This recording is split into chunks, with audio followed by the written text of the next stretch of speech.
Hey, so I tried a bunch of things and figured out how to kind of do what I wanted. So basically, now we have the feature where we can bend the arrows similar to the FTL, and you can see two uh, boxes that's changing their positions here, right? That is because I tried a bunch of things and ended up using Bezier curves, and I'm quite honestly kind of surprised by how long it took for me to realize that I could do that with the Bezier curve. Yeah. So, anyways, this is how it works.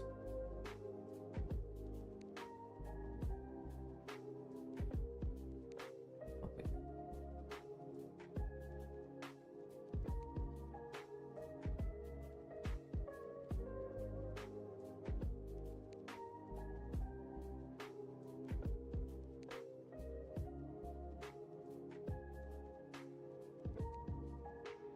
Let me just show you here. I think it's better to show it here. Um, this line renderer, uh, this one, this line new line renderer, has a starting point and end point. So starting point will be where I clicked it, okay, and the end point would be wherever our current mouse position is at. So basically, we set the starting point's transform position to the initial state where we clicked, and the endpoint to wherever the mouse is currently. And then for these two are control points. First one is this one, and this is going to have the same value of our target transforms y position. So basically, our mouse positions y, but its x position will match the starting point. So you can see that's what's happening here. It only rises up and down, not right and left. Similarly, the second control point is going to have the opposite effect. It's going to have the same x value as the target, but same y value as the starting point. And right now, the second control point is not really being used because we are using only the quadratic curves. So we only need one control point for that. But if I just change this to cubic curve, you can see you can see that the second control point is also being used. Um, I think we will stick to the quadratic curve because I was experimenting everything. I just kind of made it do everything, um, so it's there if we need it. And also, of course, linear is just single line linear curve. Okay.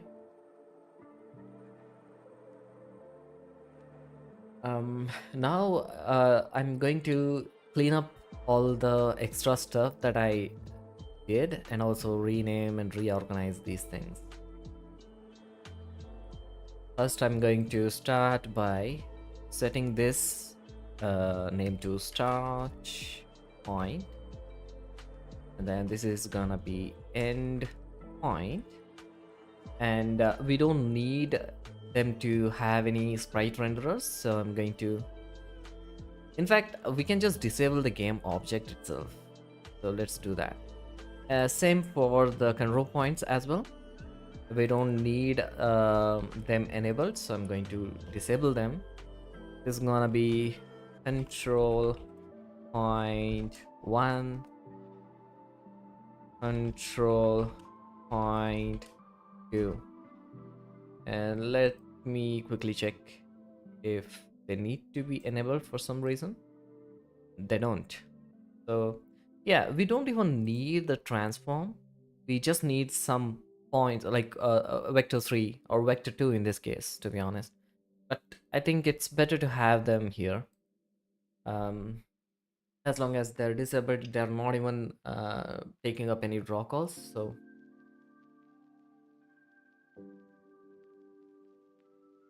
and finally, let's rename this to uh, arrow. Yeah, arrow indicator, I guess. Arrow indicator. And currently, I've made this a singleton. I'm going to leave it as singleton for now because I'm planning to use the same arrow for like cargo stuff. If this cargo is holding any potions or something that acts similar to potion, I want to be able to drag and drop it outside the cargo. That way, it's going to throw it to whatever target I have put it on. But we'll see. We'll see. Maybe we can have a separate option that comes up, or maybe when we press and hold, we can use the object, I guess.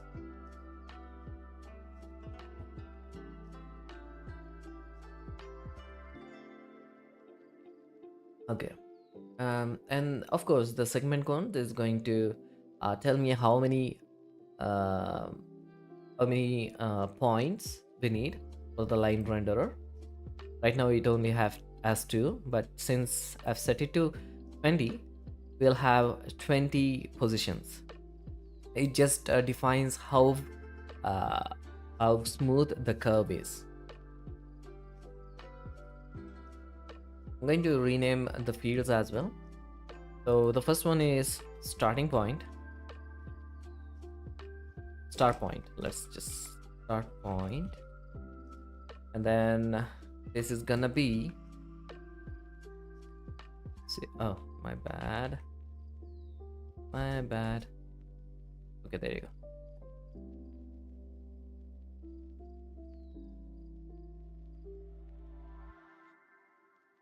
What was it? Control space, right? Yeah, there you go. And this is gonna be transform and end point, and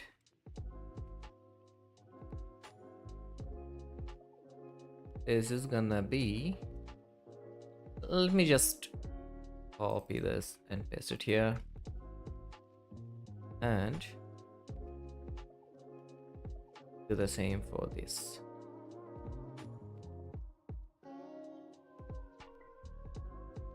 Okay. Okay, that's cool. That counts easier. What is the problem with the spelling?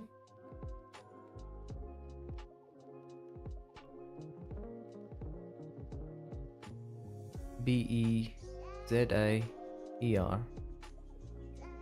Oh, because is that because of the noun? Yeah, I'm gonna ignore that. Okay. What else? Positions, line renderer. Okay. So since this is a singleton, we have the instance, static instance, and then line renderer.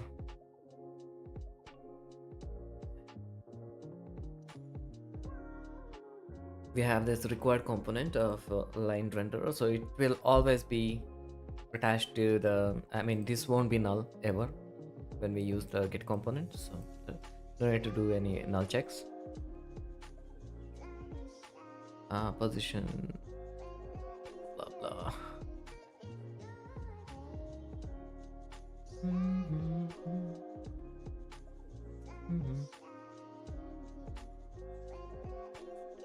Yeah, I was wondering if I could just pass the position instead of the pointer event data, but since I decided to have this as a singleton and always in the same, I think it's okay to calculate the positions ourselves inside this scope itself. So I'm just gonna leave it like that. And in the update arrow, we are just setting the control point. Yeah, it's whatever I explained, right? Control point 1 will have the same Y position as the target position. And actually we can set how far how far, like how close it matches with the Y. For example, what I can do is see control point, um control point strength, maybe. Yeah, let's call it that, I guess. Yeah, this will have a range of 0 0f to 1f. Okay, and this will be a type of float, and this will be called control point offset. Offset, should I call it offset? No, point shift, st strength. Yeah, let's just go with strength. Yeah, okay, cool. So now the idea is, right now the control point 1's Y is always like exactly at the target position Y, but now we can use this strength to tell it how far it can extend, right? So what I'm gonna do is I'm going to let's see target position Y. Okay, and here we are going to create a lerp. Yeah, we are going to use mathf.lerp to go between uh s- go between starting point Y. Yeah, starting point Y and target point Y, with how much of that percentage, like from starting point Y to target position point Y. If we have set this to 0.5, it is only going to cover like somewhat, like half of the distance. If it's set to maybe like 0.9, it is almost close to the target position Y. So that's the idea there. And we're gonna do the same for this one, X. Yeah, it knows what we want. Get position X. All right, looks good.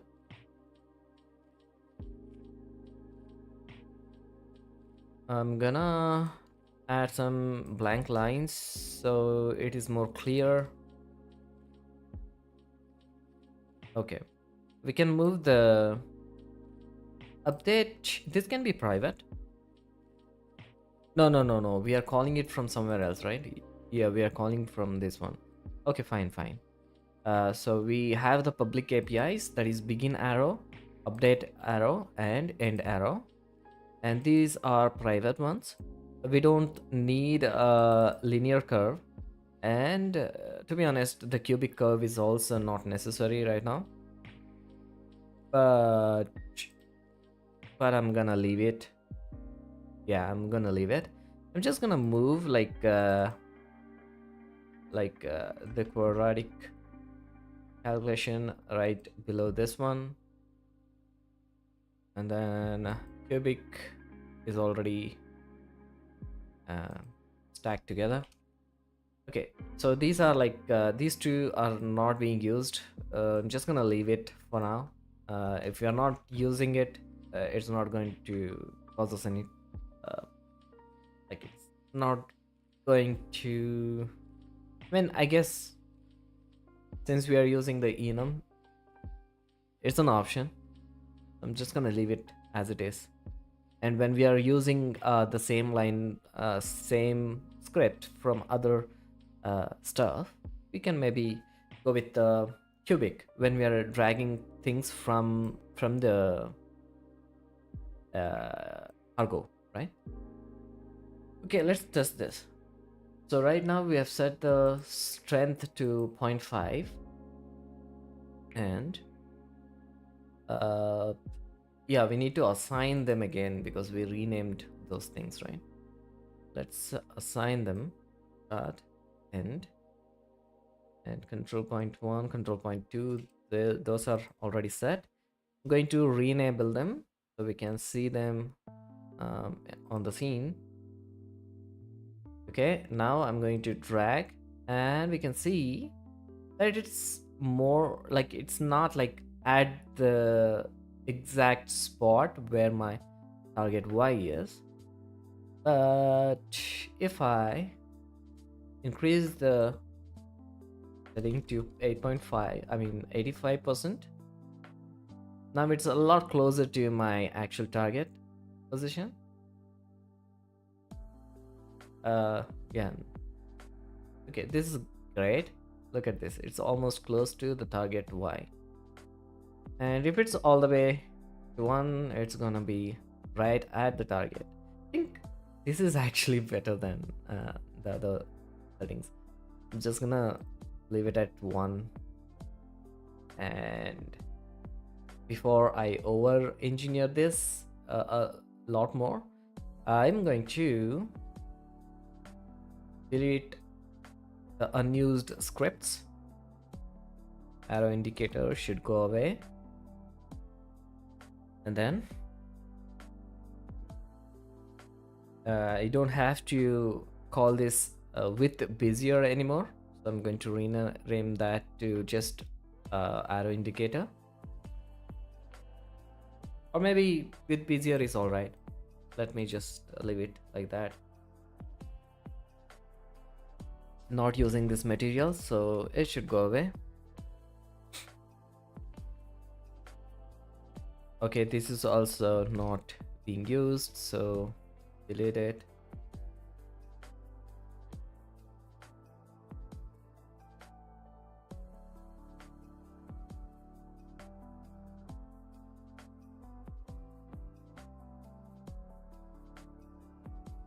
Okay, then what else? Okay, now what else? Yeah, for the on begin drag,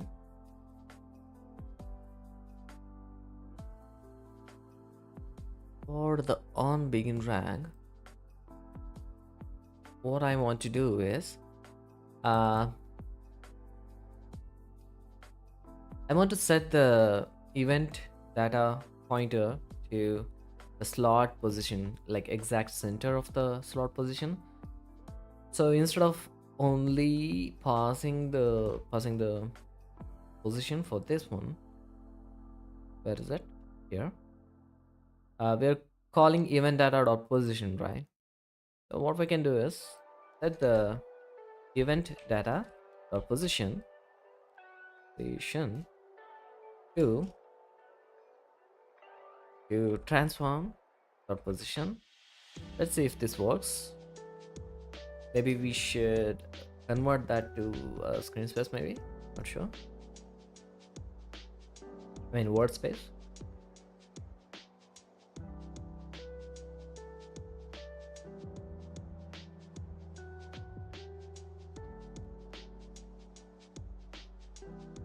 Yeah, we need to convert that.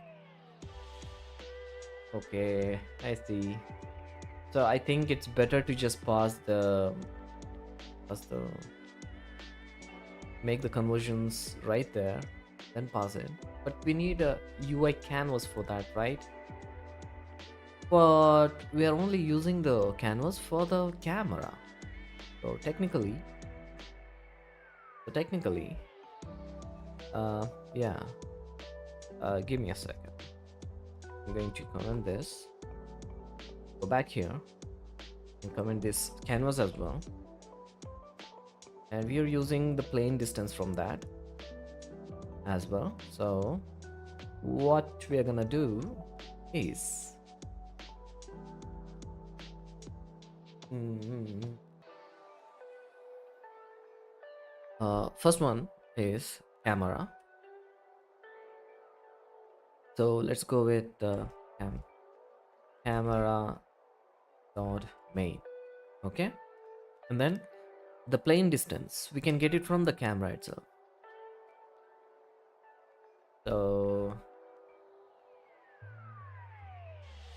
load plane, oh, plane distance is no, z, I'm going to z distance or z distance, hence is, yeah, mathf absolute camera transform position z. I think this should do. Let's give it a try. So first one is this one, and then second one goes here. Camera also has the plane distance, I think. Let's see. Copy this and put it here, and let me actually see if camera has it. Cam dot distance, no, near clipping plane maybe. Yeah, wait, is that uh yeah, it works, right? But let's try with the absolute value of what is this? There is something called near clip. Okay, that was the previous call for, I mean, yeah, call for the near clip in plane. Okay, save this, go to Unity,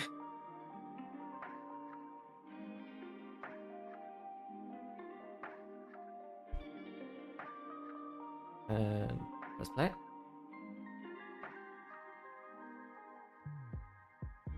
Yeah, it works. So we don't really need the canvas. So instead of doing all this circus here, we're gonna pass the um, position from the slot itself. Yeah.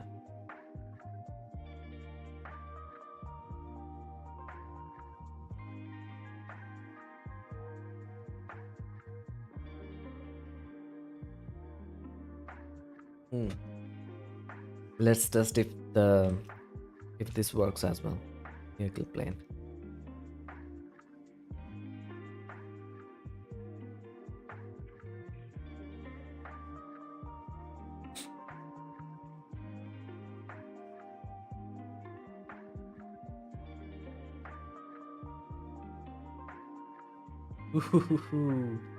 I mean, it's very close to the camera. Yes, because it's 0.3, right? Let's set it to 100. Now it works. Yeah. Okay. Let's undo this and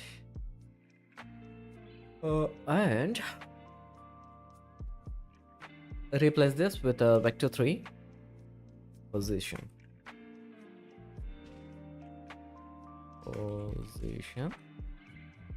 Okay, same thing here, and end arrow does not take any parameters, so that's all good. And here we can go with, what was it, yeah, camera and pointer position, Right. Okay. Uh, right. Uh, Pointer position equals event position. I mean event data dot position. That we need to set the position pointer position dot z to absolute of the camera's z.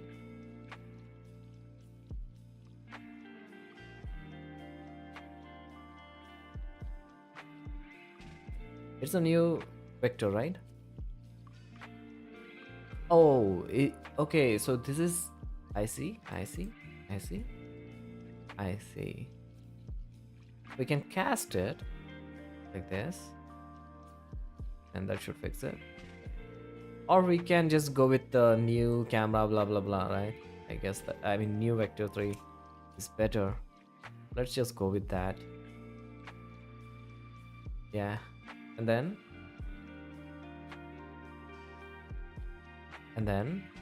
vector 3 dot world world position equals screen to world point and pass the pointer position. I'm not sure if we even need the z position for this. Let's see. We can try that. Then pass that as a parameter, and we're gonna do the same thing on drag here.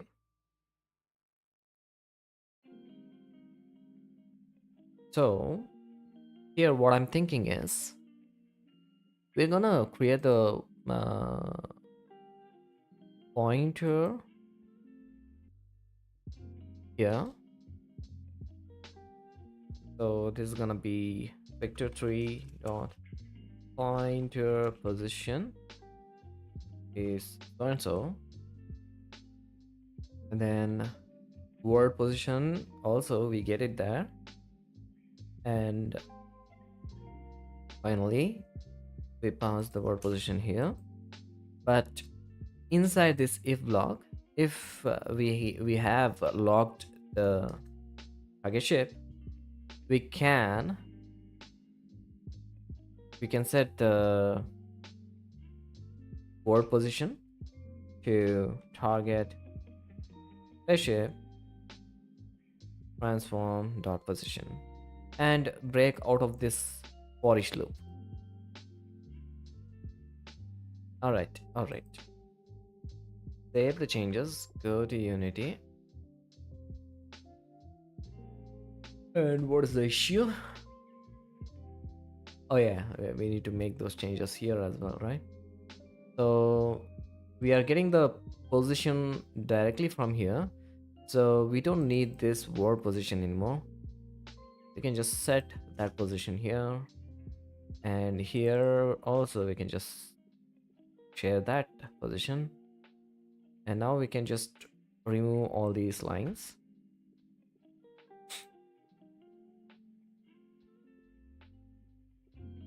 Okay. And similarly, we are, where is, this is the target position. Yeah, this is the target, this is the word position we are getting from here. So we replace that with this one. Let's remove these three lines, copy this, paste it here. I think we have to set it to target position, I guess. Target position, and this is the starting point. Start position, start position. Yeah. Okay. And you know what? Why are we doing all this? We can set the starting point from the begin arrow itself. So yeah, starting point dot position equals that, and here we can just remove this, and we set the endpoint to target position.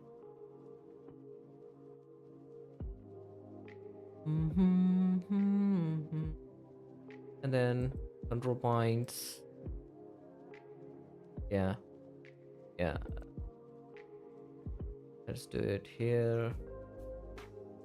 So it's like in order, I guess. Doesn't really matter because the line is happening. I mean, the drawing is happening inside the switch statement. So, and in the quadratic curve, all we need is starting point, control point, and end point.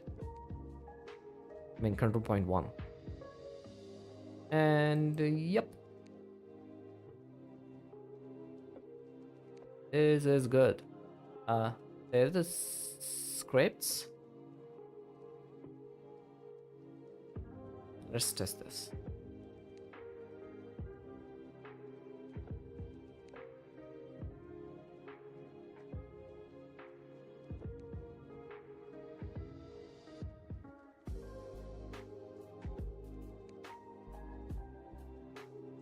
Yeah, it locks to the target as soon as we enter, and once we exit, it's back.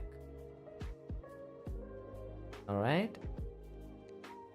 So this target, not like. Okay, hang on. Let me test something. Where is this? Where is this player? I mean, enemy. Let's remove these.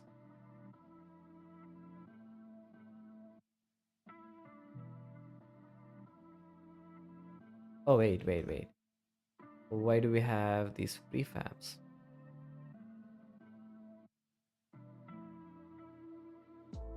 Yeah. Okay.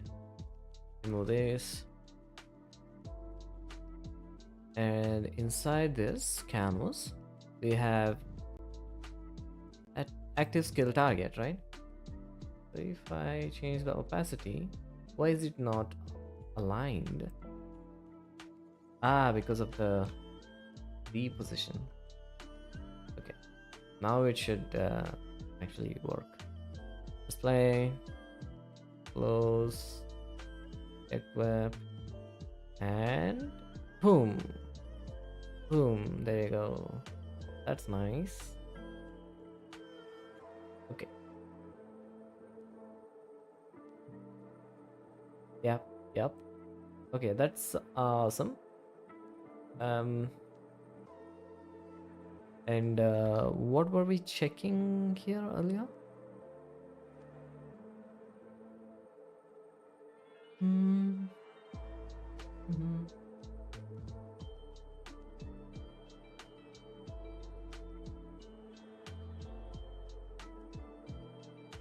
Were we testing something here? I forgot. Yeah. We wanted to test. So basically, we wanted to test if we can just work with the vector 2. Yeah. Let's test that.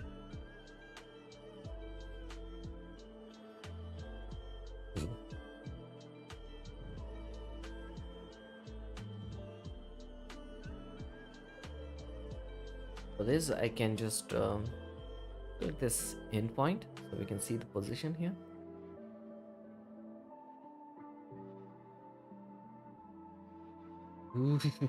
That does not work. See, the Z position is -1 right here. Mm, okay. At least we know.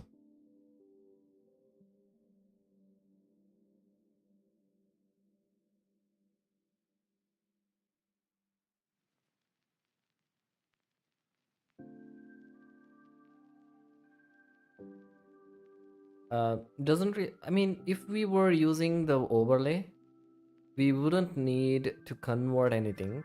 So only vector 2, that is event data dot position, itself would have been enough to show the dragging and everything, but I've decided to use the uh, screen space camera mode, and so we need to convert in relation to the camera's position. So yeah, makes sense. Let's set this alpha to 0. Make sure the overrides, where is it, overrides are applied. Why are we calling this an image? Okay, that's the component name. What about transform is changed? Okay, that is because of the script we have. No matter. Now we can hide these game objects, and arrow with Bezier curve is done. So we have the managers. We only have one single manager here. Arrow indicator technically should only yeah, let it stay in the player's UI space, I guess. Okay, we can just remove this, save everything, go to the core scene, just play new game, enter battle. Let's equip the stuff, and awesome.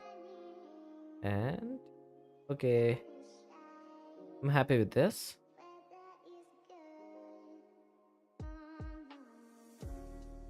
But the sorting could be better. Sorting layer, let's fix that. Let's fix it right here. So like after ending after stopping the play mode, we can go back and change the setting later. So we can minimize this.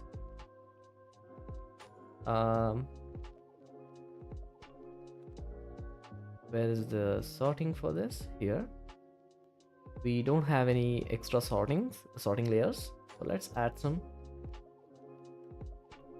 So default, and then this will be skill indicator. I'm gonna call this skill indicator. Yeah, and we can just assign that skill indicator. And now if I drag it, it's still not showing up about this thing.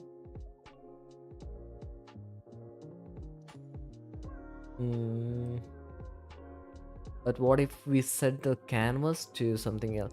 Oh, wait a minute. No, but it's still in default, right?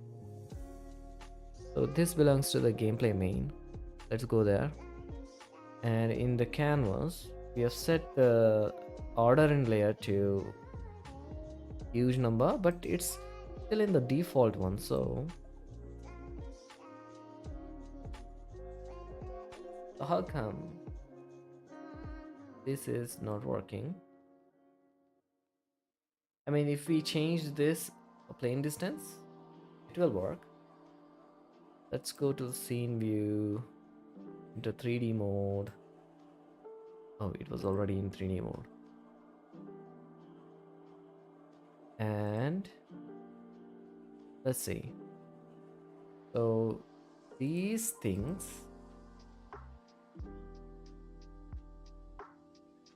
why am I not able to select these?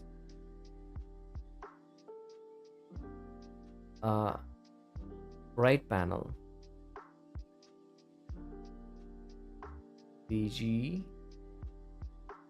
equipment, and inside the equipment we have we need the Screw panel. Screw panel, not screw.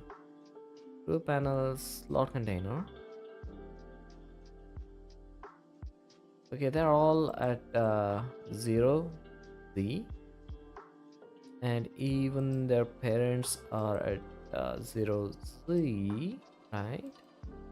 Yeah. But if we change the plane distance, you can see it moves closer, I mean further away from the camera, right? Moving.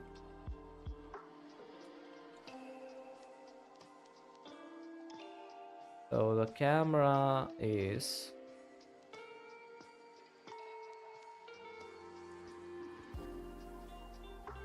here, and when we decrease the plane distance, oh yeah, we are increasing it. Okay, it moves closer to the camera, so now it will definitely be, the arrow will be behind the this thing, behind the UI. But if I increase this by just a bit, 110, now this is working. But do I want this?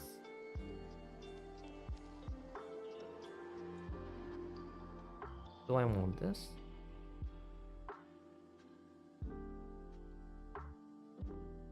Now, when the spaceship is at 000, they are actually a little uh, further in, I mean, a little closer to the camera than the UI panel itself.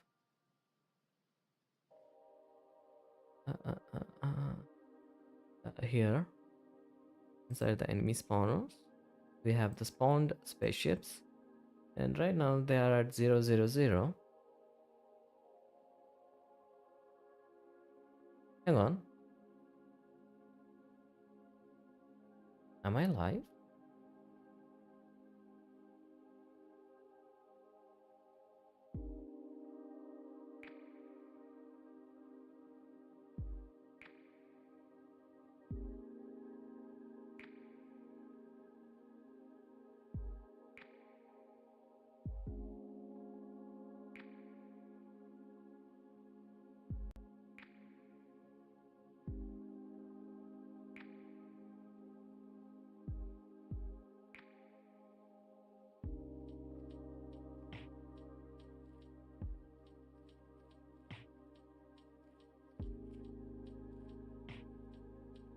But where is the chat?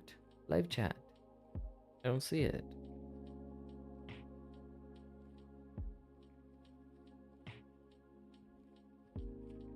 Oh well.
Oh, okay. I accidentally selected the it is made for kids option, and if we do that, we can't use the chat.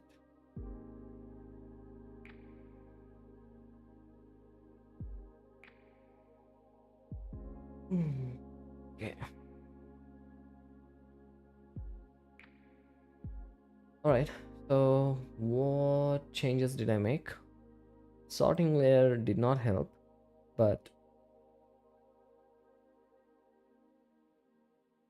we moved the main scene's UI canvas a little further from the camera by setting it to 110 plane distance. Okay, save. And since we have a sorting layer, let's just add it. Oh, oh, this is new. I did not think that adding a, I thought that adding a sorting layer while in play mode should still exist once we exit the play mode, but I'm still learning new things. I mean, I always thought this is kind of like scriptable objects, but I guess not. All right, then yeah, everything is working now. Oh yeah, oh yeah. Let's actually add one more like big arrow at the end.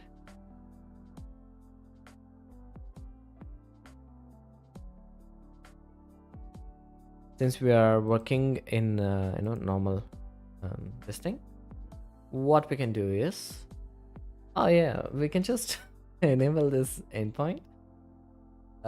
Select our arrow.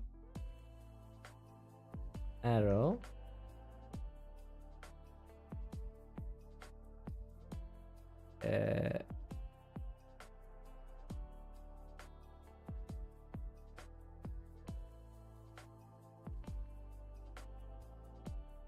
okay, let's select this one. Okay, let's play.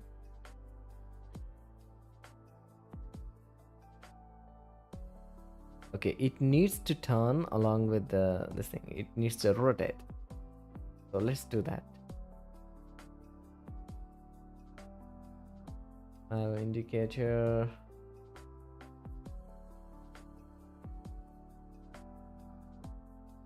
And inside the update arrow, endpoint. Yeah, we need to rotate it, right? End point. Okay, end point rotation equals not forward. We need to set the up direction, right? Yeah, we need to change this to up direction, I think. Let's save and test it.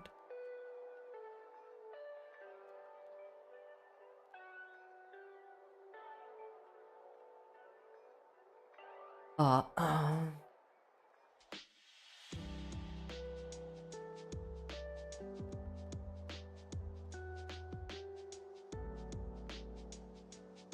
oh, never mind. But we need to have some like offset, I think, right? Because it has like it's not exactly facing the direction. Oh, that's so weird.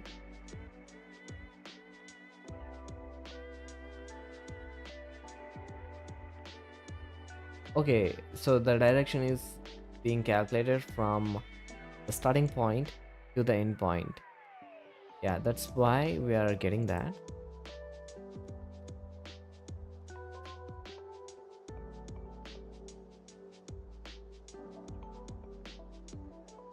Okay, we still need to fix the starting point's position as well, because it's taking from wherever we click inside that slot.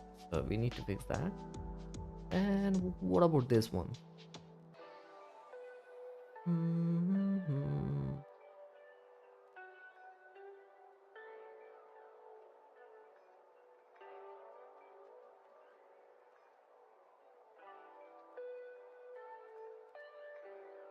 Yeah, it's just calculating the Um,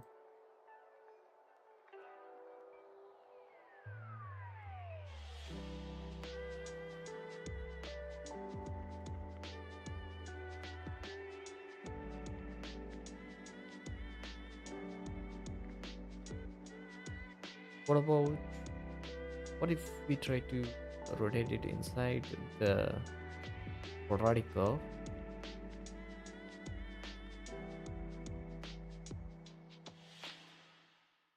Here, if I call, I get my rotation equals calculate quadratic bezier point. Huh? Ah, I see. I see what. Oh, okay, I see.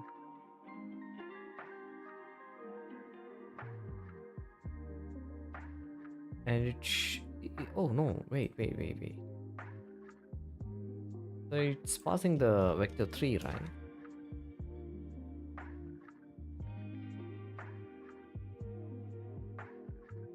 We're checking the. Okay, now we are checking the this. I mean, we are comparing instead of comparing the. I see. Instead of comparing from starting point to this, we are comparing from control point 1 to this, and that makes sense. And now we could just do the look rotation as well. Well,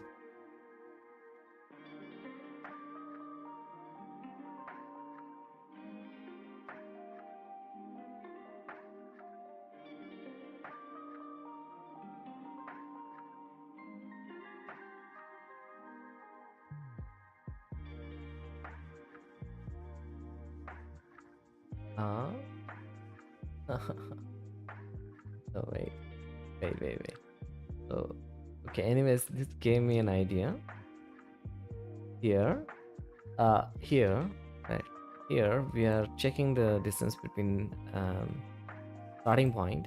But what I'm gonna do is control point 1, and then do this after we draw the curves.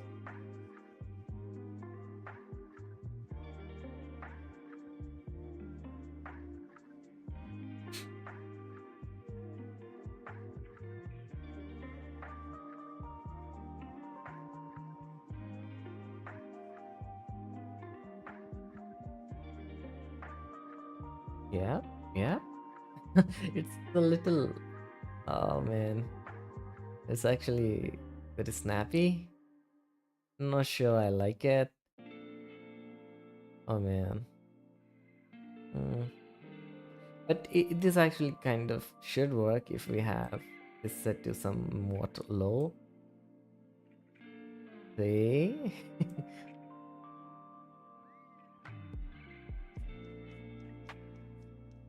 Oh, hmm, okay. You know what? Let's test with 8.85.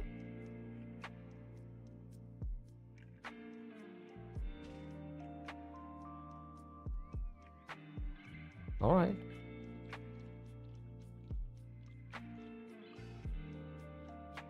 What about 0.35?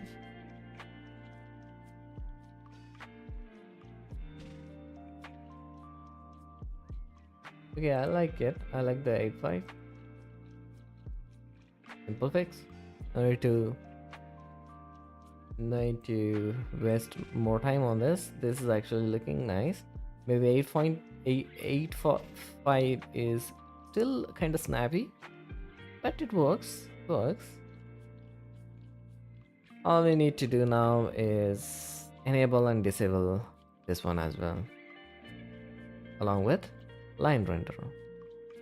So inside this, we call endpoint dot game object set active true, and and oh, we did not. Oh, we did not disable it on awake. That's new, and it's still working, so that's fine, I guess. We disable it there, but I think we need to do that now, right? So set active false, and also disable the line renderer.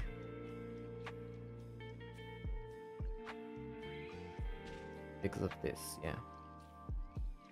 Funk, funk, funk, funk, funk. Yep, let's save this, and we are done with our arrow thingy.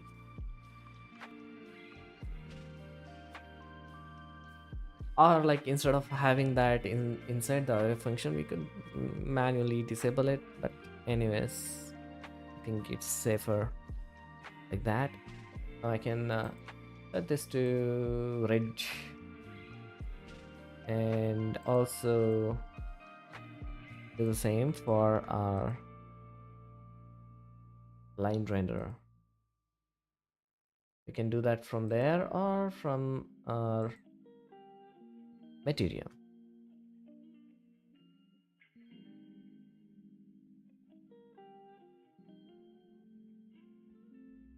There is still a little problem with this one. Just the sprite issue. We can fix it by just selecting a different arrow for that. So right now we have this double arrow, but instead if I just select this single arrow, it should be fixed.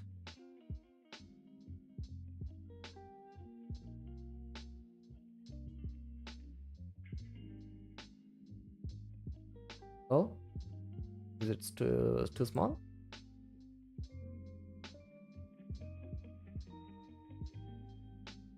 Yeah, too small. Where did it go?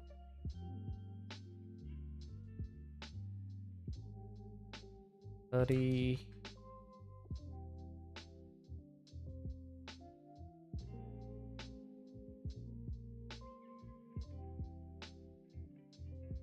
Yep. Great.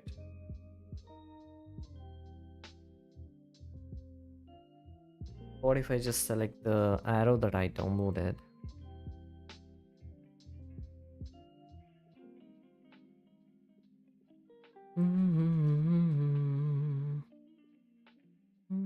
Ooh.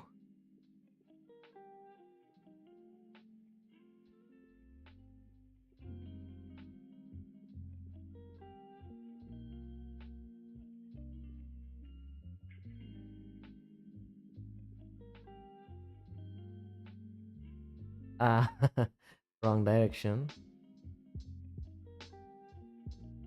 Yeah.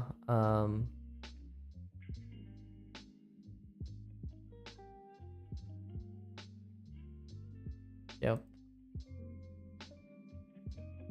But I think it's working, right? You can just rotate this to face the up direction. That's it. And now if you just refresh this, should be done.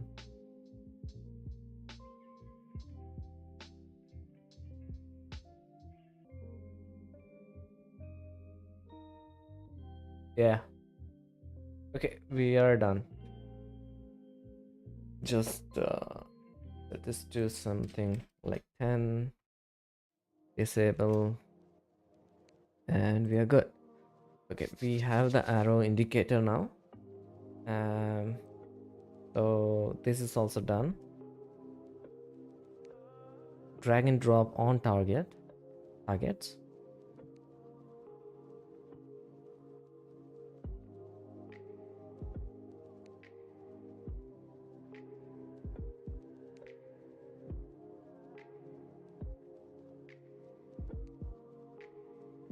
Oh,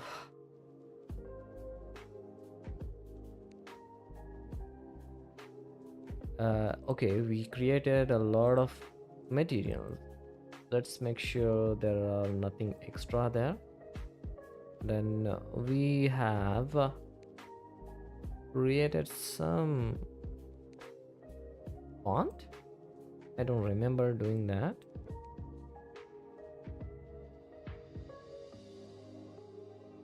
We changed some things inside the scene, obviously, and we created the skill UI.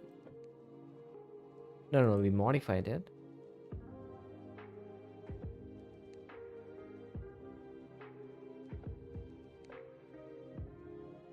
Okay, let's check the materials folder. Okay, this is called scrolling. What do we name this? What do we name this? Scrolling effect.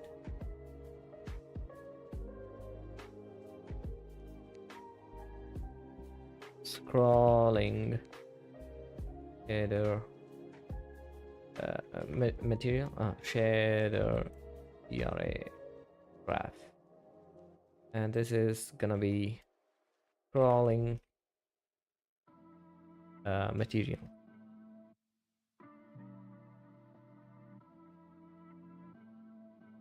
Okay.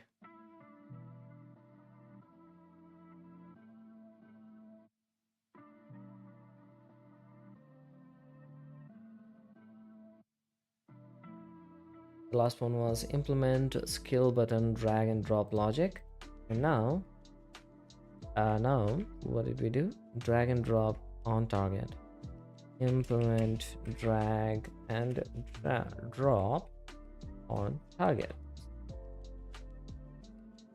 Ooh.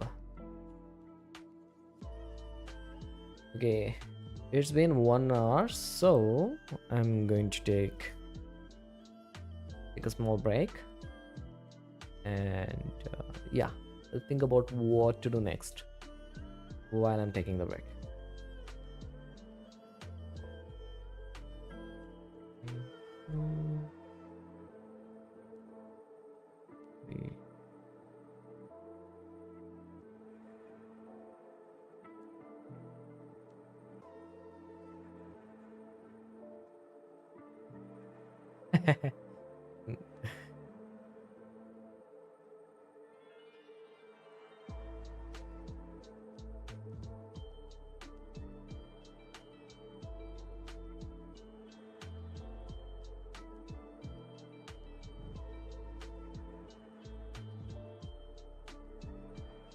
Okay, resize this way.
and back.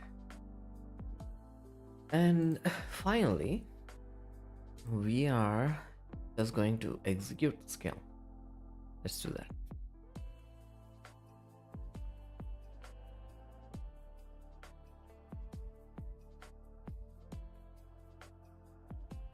Inside the skill button UI, we get the target, skill target, and inside that we have the skill, target shape, right? And now, instead of having this as a so we should have a owner ship here. And then inside the skill button UI, we're going to make this a field. So this will be the target ship. So here we are setting the target ship to whatever we get here.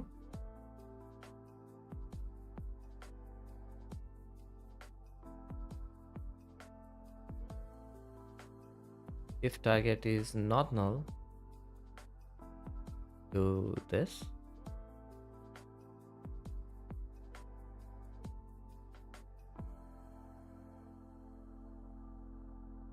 And since we exit out of the loop, target shift will be set to whatever we have, right?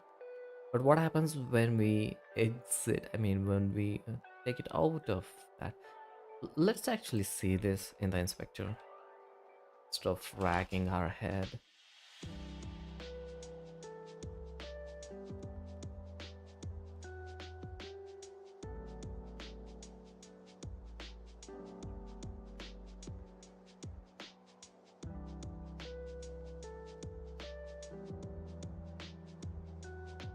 They bring in enemy 1 and this set its position. Let's play.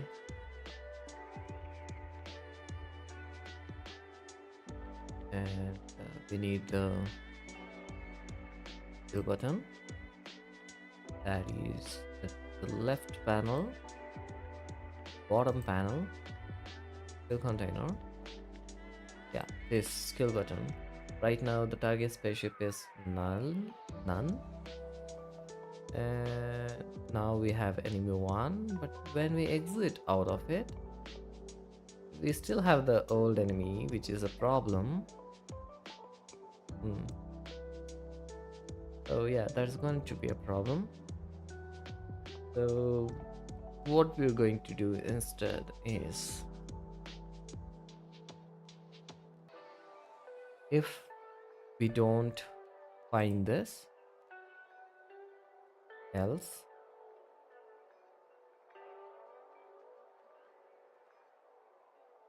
target spaceship is null.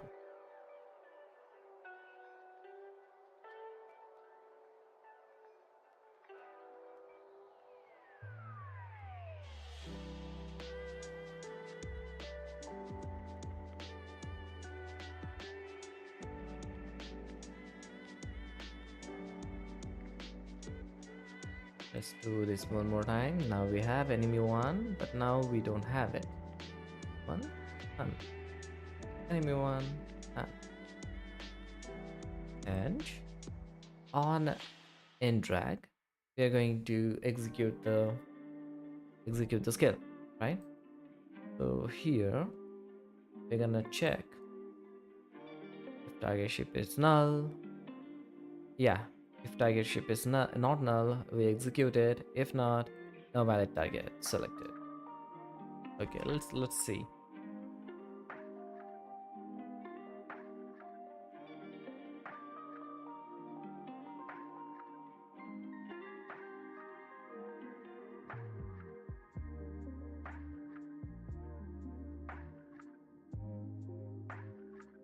Casting skill test 1 on target enemy 1.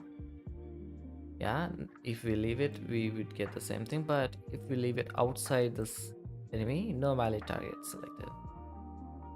So if this is the case, we can execute the skill. And now, in order to execute it, we need the reference for the player ship as well, right? Where do we get it from? This has the associated skill right here. So, so let's go to active skill, create a private private variable for character, I mean spaceship. Ship, uh spaceship. We can actually uh set it to player spaceship, because I don't see the enemies in the prototype. We were using the same system for everything. It was kind of modular, but also kind of limiting in one sense. So yeah, I think we'll just go with somewhat coupled way of doing these things. So skill button is going to only care about playership, not the base class, at least for now. Okay, so we have the reference for the playership, and we just call the associated skill dot.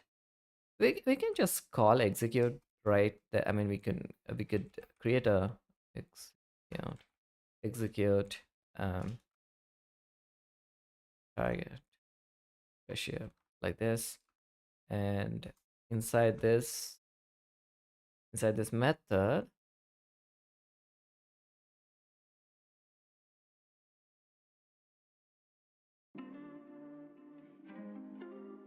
inside this method we can go with ownership dot attack. We may have to change the name there as well, but for now attack is fine. And then yeah, it does the same thing, right? So here, oh so here, only thing left is to assign the owner spaceship.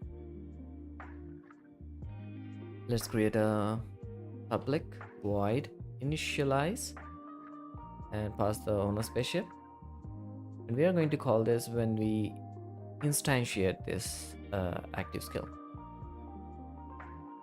and that is where did we instantiate this?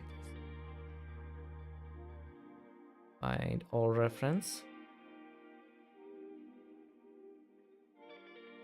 try get value, create skill button. Okay, if we go to wherever this is being called, we have the instantiation of the skill as well. So here we are creating a new skill, and we can just call new skill dot initialize and pass the playership right there.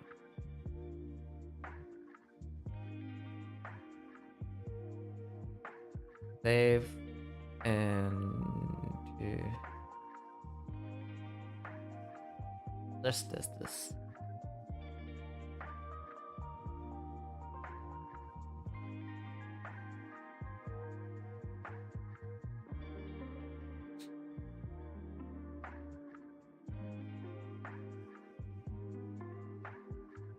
So we have 18 attack power.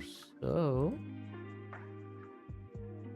if we attack this guy, all the shields gone, all the armor gone, and also hull also took some damage. So here we uh can see that shield absorbed 2 damage. That will be, let's make it I mean, if this is showing 2, that means 4 attack power is reduced. So from 18, now we have 14 left.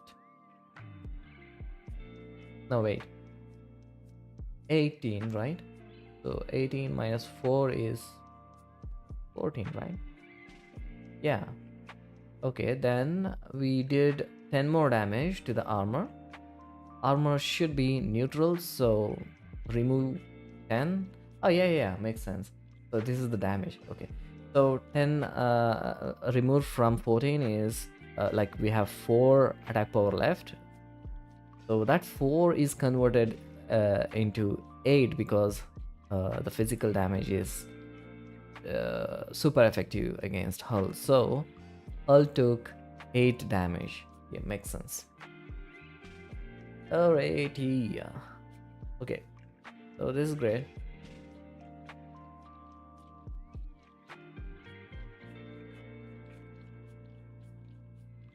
Now, now we can just remove this enemy one. Save the scene. Let's go to the core scene and try to test this in normal scenario. Go to battle, equip. Instead of calling this attack enemy, now we can add that begin begin round.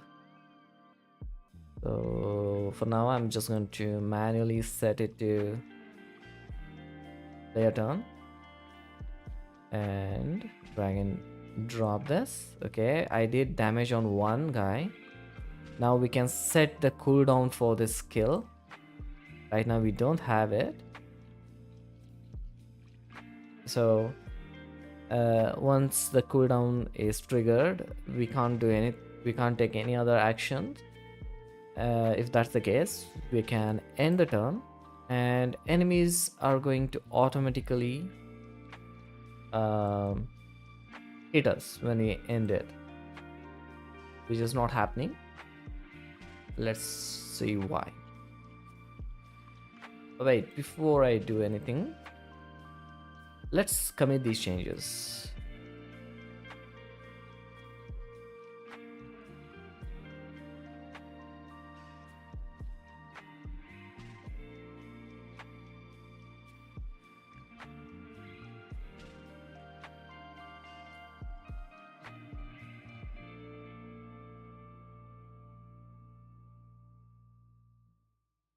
Execute the skill on target. Not valid, just target for now. I think we still need the valid target. Anyways, for now, like let's go step by step. Now let's check why that was not. I mean, end turn was not really doing anything. So we have start battle button, but did we assign it? Hmm. Oh, okay.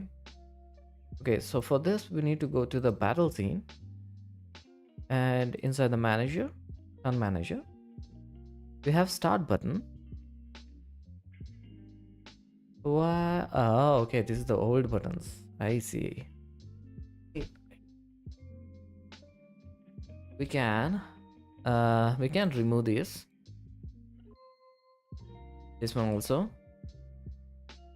and inside this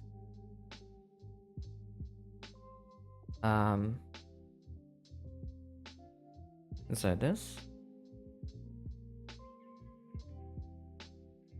I can remove this one, and then here start button. Oh, there you go. Okay, I need two. I see.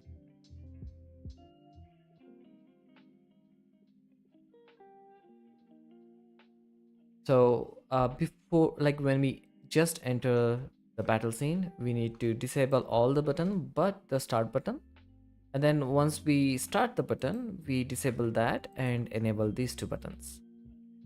For now, I'm going to first assign those. So start button should go here.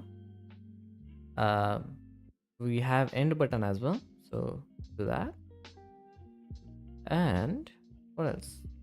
We have escape button, which is not showing here. Let's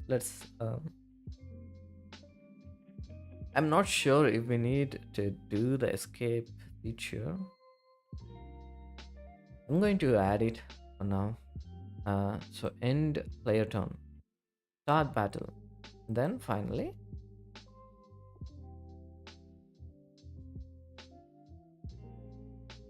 escape escape battle button. Okay, and yeah, let's assign this.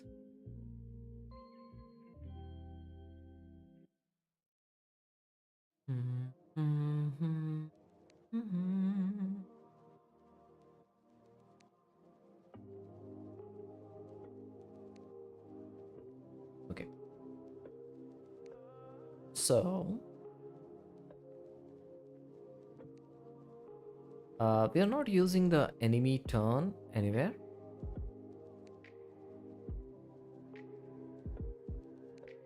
But technically, these two fields must be just private fields. So I'm going to add it here, similar to these two, right? Yeah. So we can just select everything and remove these like this. Actually, let's do that now. Okay. And then let's move the class reference top. And so we have the start button already assigned to start battle, and same for the end player turn. And nothing happened when we clicked on end player turn because of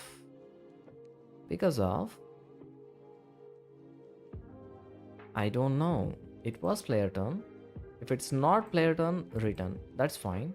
But it was player turn, but it still did not do anything. Okay, we can share. Oh, okay. I think we had the wrong button, right? Old button assigned. That's fine. Okay, fine. Now it should work. So one more method for the escape battle button, right? We can go with escape battle button, on click, add listener, and here, and escape battle. Yeah, and let's move the, okay, it's already at the top. End player one is also at the top. Finally, no, after start battle, let's add the handle escape button. So basically in here, I want to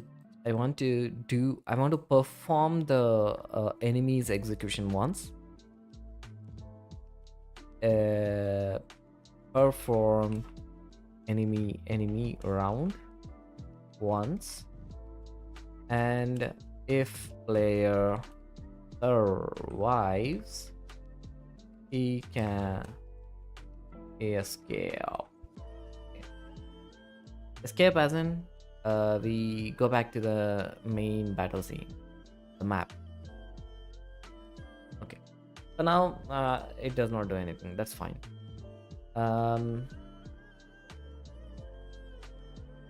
What else is there? I think we can remove these debug methods, or at least I'm going to comment it,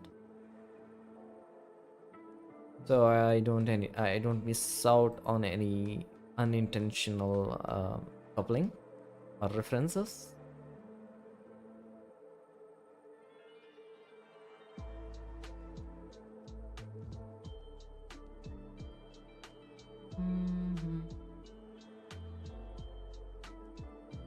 All right, so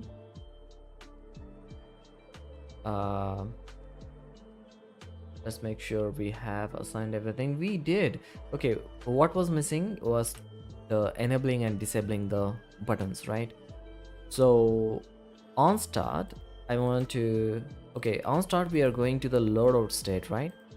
And inside the loadout state, we can make a switch statement instead of this. So switch battle state. Yeah, no need for all these debug logs, man. So annoying. Okay. Inside of this, in the loader state, I want to switch. I want to enable the start battle button, game object set up to true, and disable everything else. Um, what was the other one? Player shape. No, let's just call button. So end player turn, game object set active false. Then escape battle also disabled. And also let's disable the player turn as well. Turn text, player turn text disabled. Okay. And once we exit out of this, we can set the start button to disabled and everything else enabled. Yeah. Okay, it's going to do this again and again whenever we go to the player turn, but that's fine. If it's already active and we call this, nothing happens. Okay, next, what are we doing here? It's player turn. Do we need this? Okay, and then here it's enemy turn. We do the, hey, we don't need all that, man. Just that. Okay. Okay. I don't like how these things don't have any spaces between them. All right. What else? Now we can. So basically, this is still not done.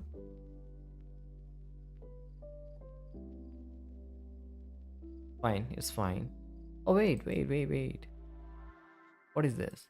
So in the player turn, we did not do anything, but as soon as we enter the enemy turn, we start the coroutine, right?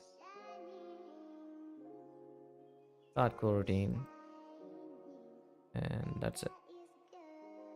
We can remove this, and once the coroutine is finished,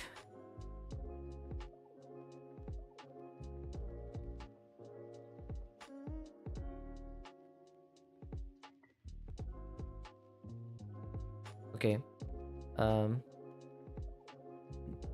just to make sure this is not executed, it should not, but it's not executed again and again. Let's make sure here as well. Wait, hang on. So we have end enemy turn, end player turn. Is there a start enemy turn? We have start battle that actually sets to set the player turn.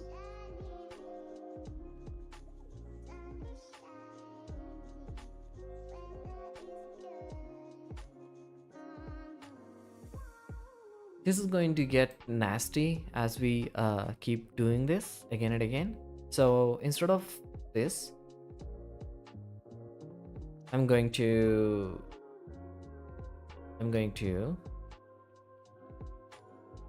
similar to these, I'm going to create a set enemy turn, right? So I'm going to create a new public void.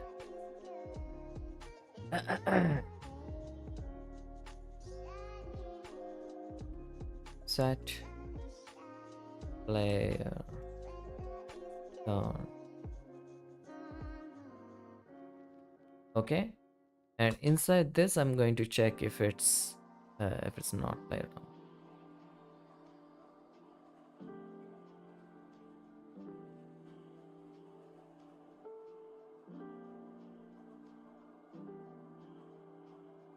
No need to check that because as soon as we click on it, it's going to do that.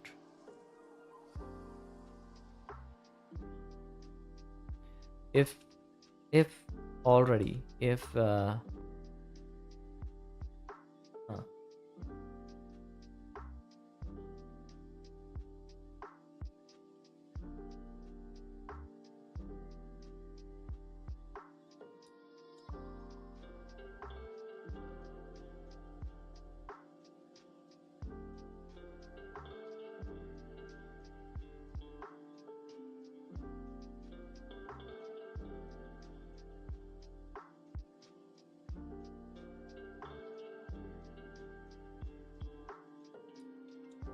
oh uh, let's not overthink this. Let's just return here itself. If we are already in that state, we return, and that should actually take care of my problem with multiple calls. So when we are executing the enemy skills, we are still in enemy turn, and if we somehow try to go back to the enemy turn one more time, it does not execute it again. So yeah, okay, I think that takes care of that issue. Here we are just going to uh, attack each player by each enemy, and once instead of waiting for all the enemies to do this, we can actually uh, uh we can actually immediately like check if all players are defeated after each action, but it's not really that important right now. I'm going to leave it as it is. Now I'm going to bring this back for quick testing, I guess.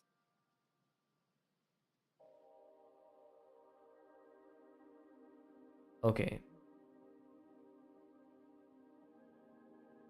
and yeah, save this, go to Unity.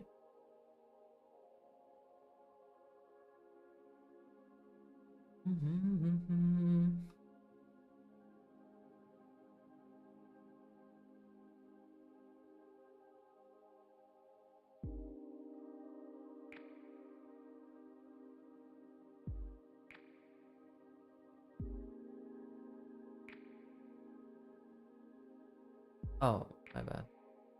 You go to battle, and the turn text is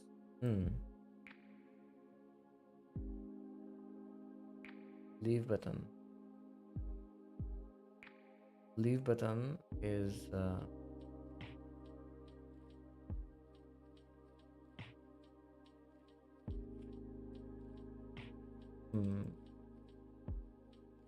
we don't need the leave button.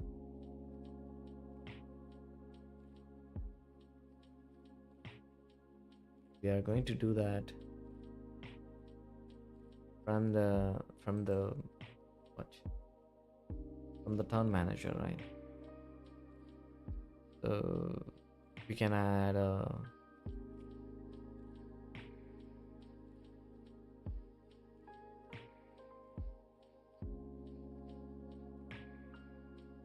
we can add an event that is fired from the turn manager, and then you can go to the map. And also I noticed that the turn did not disable itself. That is because where are you, manager? We have set the energy text as the turn text. That's why. So it should be this one. Yeah. And do we need to disable the energy? No.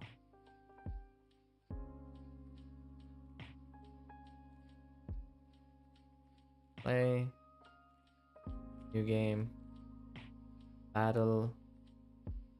So we see the energy, we see the start battle.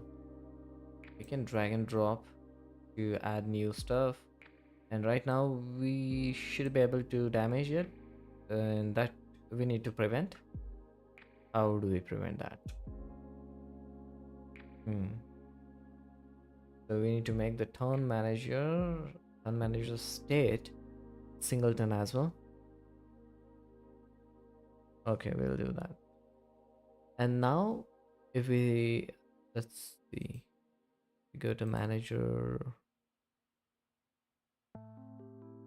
and turn manager. We don't see the stairs.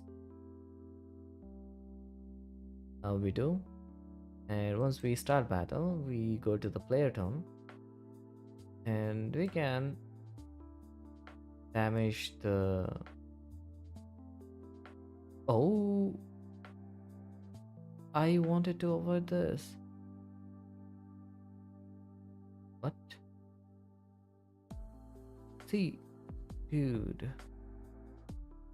what happened, man?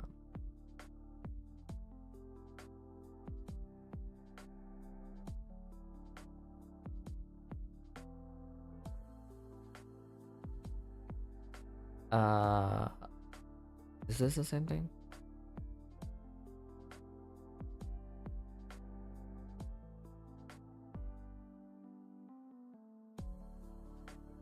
Why am I not able to select this?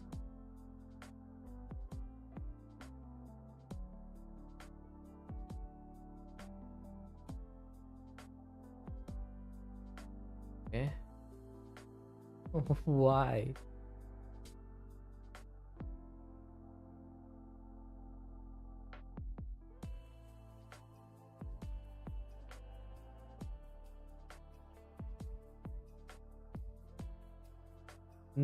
What?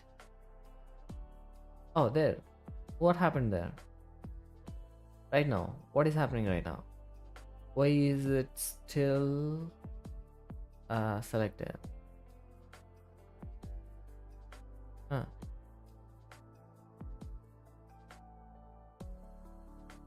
Okay, we need to do the null one more time. Okay, we'll take care of that. So bug while targeting.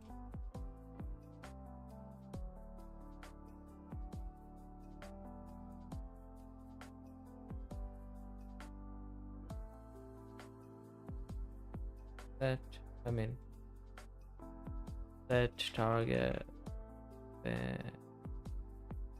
yeah. Even when there's no collider at mouse point. Yeah, I think that should fix that. And immediate concern was, what was it?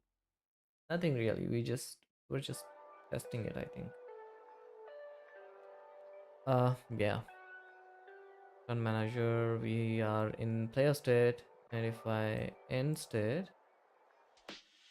enemy just attack me, and we are in player turn 1. It should be 2, right? Yeah, this is wrong. Let me test once more. New game battle. Okay, as soon as we start the battle, player turn must be 1. Okay, and then once I'm done with this, it should still be 1, but on the enemy turn it should turn to 2. All right, so player turn, player turn, start battle, player turn equals 1, not end battle, nothing happens, but end battle, nothing happens.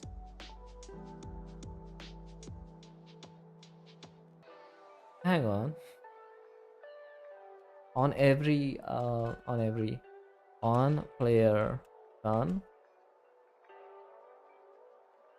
player turn plus that's simple. Yeah, so that way we can start with 0 turn and it should still work.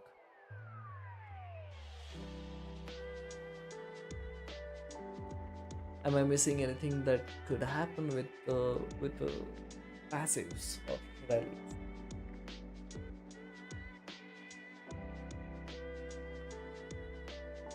So let's say I have an effect that is going to last for 2 player turns, and I just used that one on the player at, let's say, second player turn, right?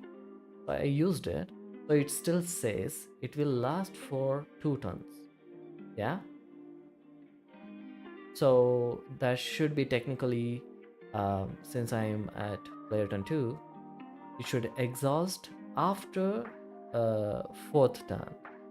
So when I end battle, end my turn, we are still in player turn 2, enemies do their thing, and then they end their turn and we are back to player turn. So player turn 3, and turn duration will decrement, so it is going to last for 1 more turn. So we are in player turn 3, and once the enemy's turn is done and we are going back to player turn 4, it should exhaust after the player turn, right?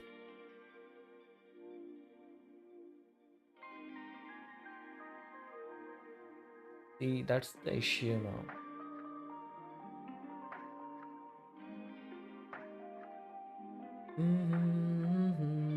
Maybe uh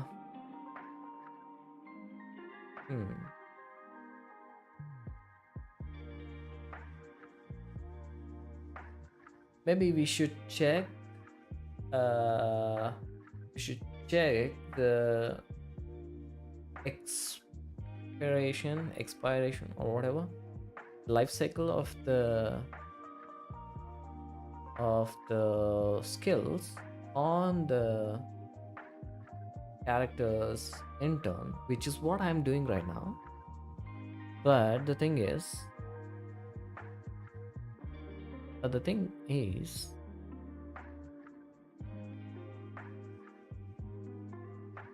when I end the player turn, it's going to increment.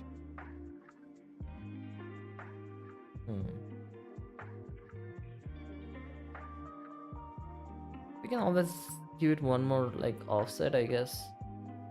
If I want the skill to last for like 2 turns, I can give it like +1. We do that for lists all the time, right? Yeah, okay. Or what if I start at player turn 1?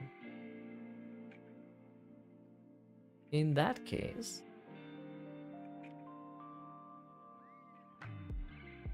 nah, it's exactly what we are doing anyways. Okay, first let's fix the issue with the targeting spaceship.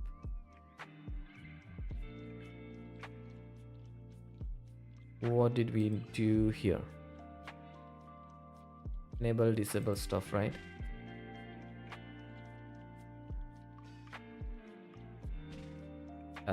Toggle the UI up, battle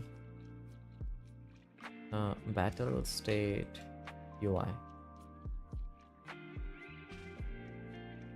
All right, and now go to the button UI, and we are setting it to null here. If raycast results are 0,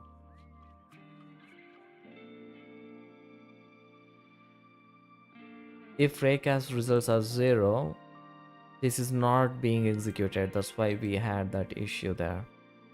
If wait, target,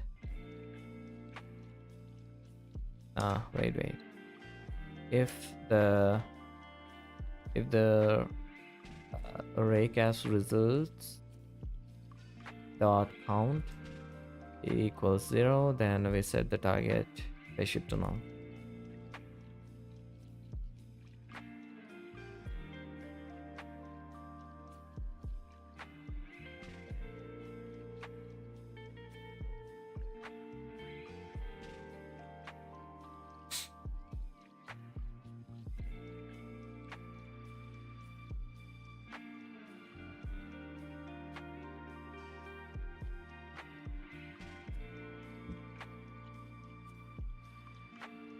Battle, and let's look at this.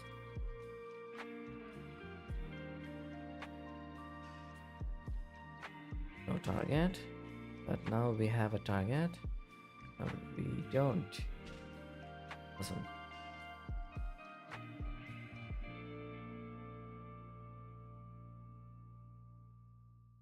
Yeah. Boom, boom, and done. Boom. Let's try to escape. Nothing happens. Boom, boom, boom. One more time. There. It still waited for all the enemies to execute, and then game over. We can fix that later. Not that important right now. So one bug is squatted.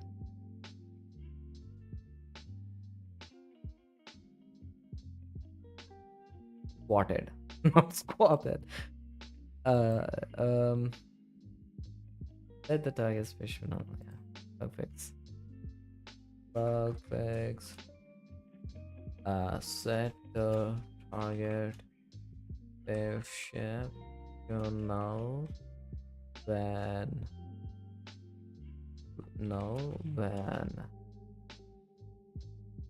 there are no ray cast hit ray. Yeah, when there are 0 raycast hit results. Okay, that's one thing done. Now the player turn, right?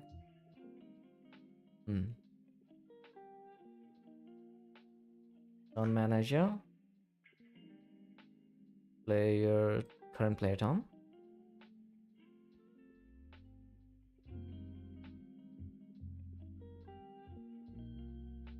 We're setting it at 0, which is not right. It's already set to 0. I mean, sure, I guess. No, wait. What are we using this for then? Set that to 0 here. Current player turn equals 0. Yeah. And then here, this one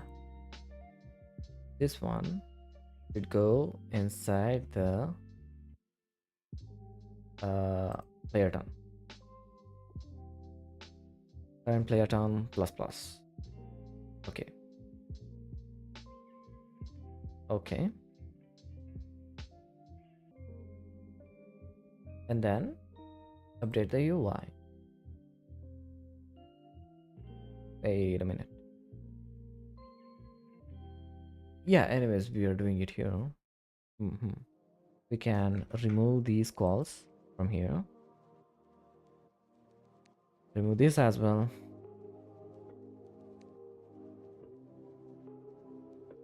And go here. Let's increment yeah, oh, wait. So yeah, as soon as we enter the play mode, right? So we can do it here, and then update UI, update certain text here, and then we enable all the, do the toggling. So the text is already set, and then here as well, as soon as we enter the enemy turn, we increment it, we update the enemy. Oh, we are not doing anything there, so we don't have the update enemy UI, so I can leave it. And here I can move this all the way to the bottom.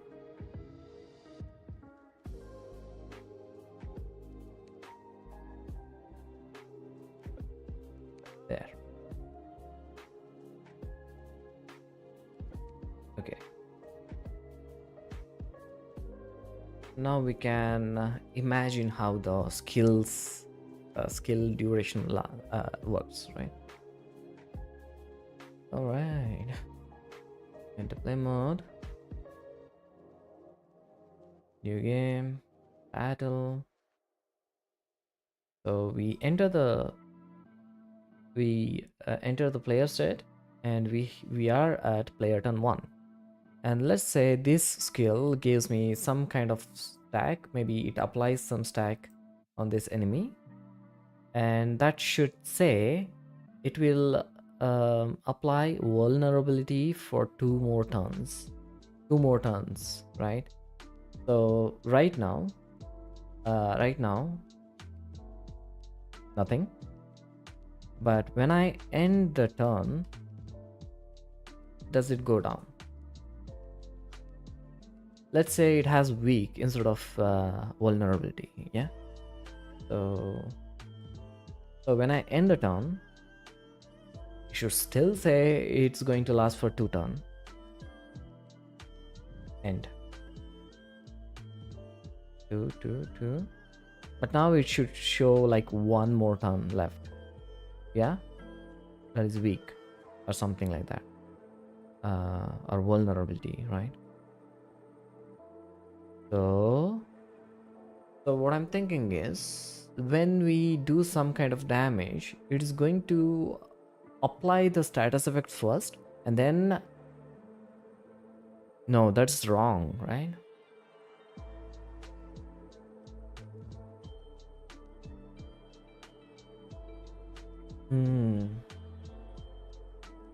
Let me take a short break.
And back. Um. Okay. Budget. Wait.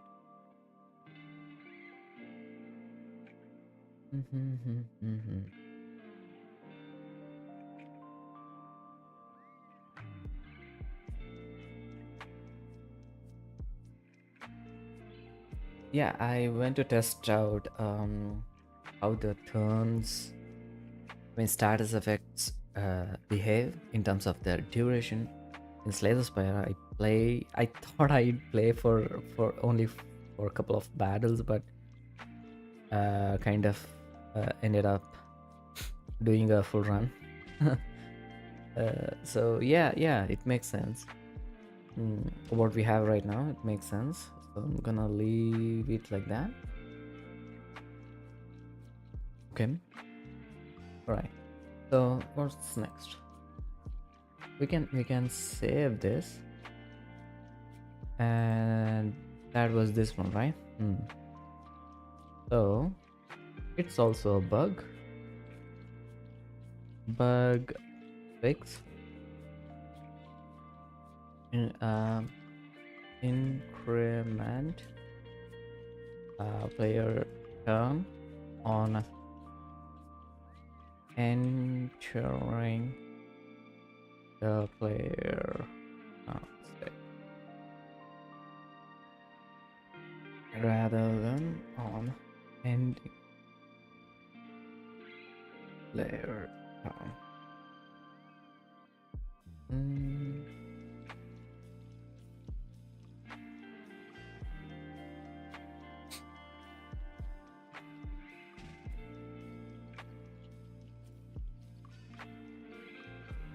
Okay, so now we have a simple turn loop, and now let's also implement what happens when we have won the battle or when we have lost it, right? Yeah.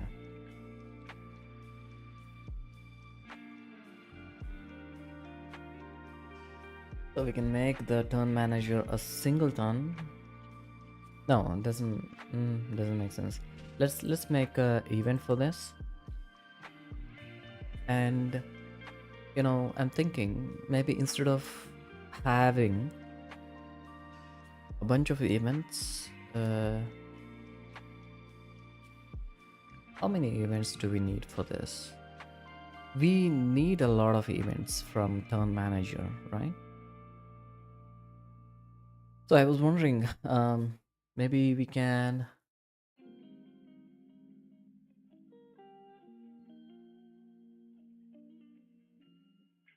then we need to rely on things. No, we can come to that later if we have to. So public static event action. What was it? On successful escape, right?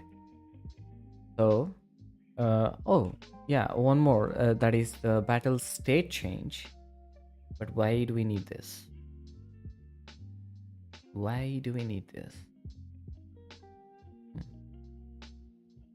We don't need this right now, so this can wait. On the full escape. Yep, that one. Okay, now to implement this, what I'm gonna do is, for now, I'm just gonna as soon as we click on that, we are going to invoke that on successful. Yeah, on successfully escape, invoke. And now inside of the battle scene controller,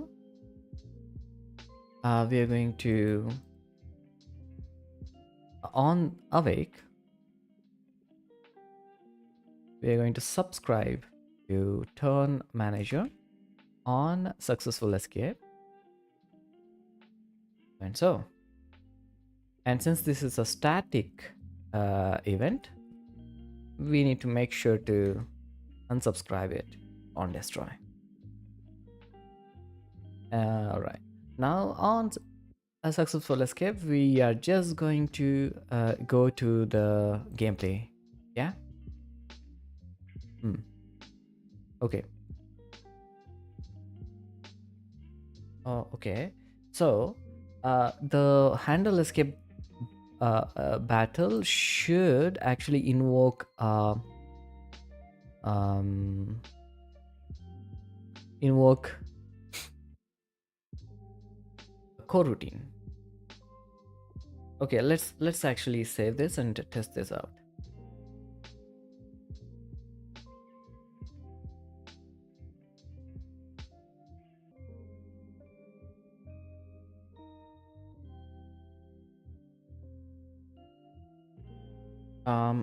While I'm at it, let me clear this. So we have the cargo added, equipment also done, crew also done, stats done. We have not done the active and passive skill. Active skill kind of done, not really. We have all the basics for that, but not individual skills, how they work, and also the cooldown and everything. So I'm going to remove all these extra stuff. And I'm also going to remove this. Okay, now here, escape battle. We are working on this. Okay, let's go.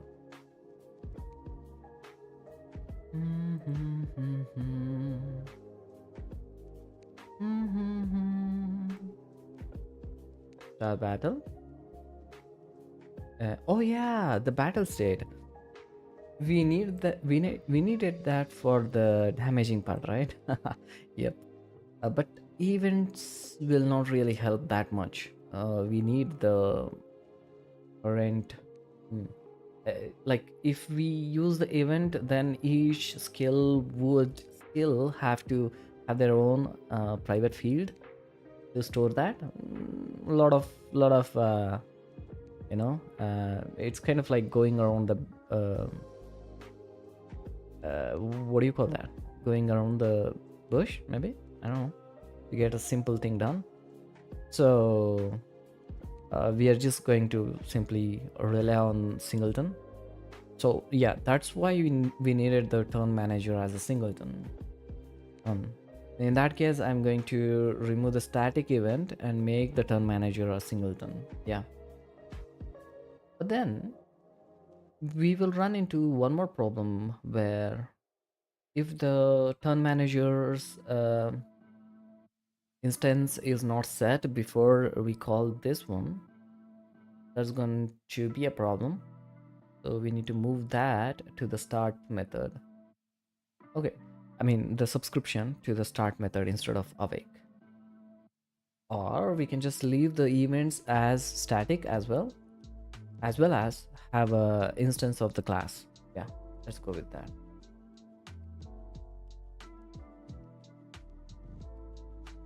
All right, now where was I? We are testing the escape button, right? Let's end the turn once, see how they do. All right, press escape and we are back to the battle scene. And we should not reset the shield and everything whenever we enter that. We can take care of that later, I guess. Okay. Yep, that is done. Now let's implement what happens when we press the escape button instead of directly going there. I mean, before calling the event. Let's do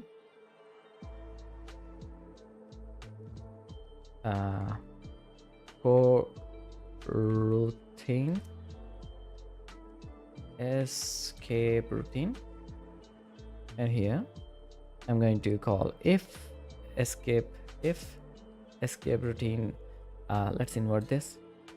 If dude, I'm meant inward. If escape routine is not null, we return. We don't do anything. Or else we set we start a coroutine or escape battle routine, and then inside this we are going to and this is chance, but we are not really doing that.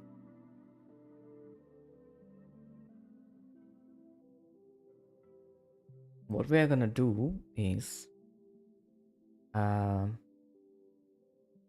yeah, attempting to escape the battle. Okay, now yield, oh, not hello paper, yield return return start coroutine no enemy spaceship routine attack enemy routine. Yeah, we need to rename this attack enemies routine, right? And then is this taking anything? No, right? And inside this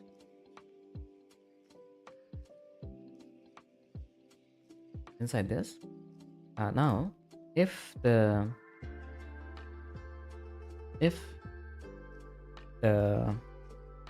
battle state then is equal to player turn, we successfully escaped. If not, we don't. Okay, we don't have to do this. Nah, enemy. No, we don't. Because you're dead. Enemy don't get it. You're actually dead. Okay. Looks good. Do we need to do anything after this? Setting the escape routine null. We should do that inside the routine itself, right? Not there. There you go.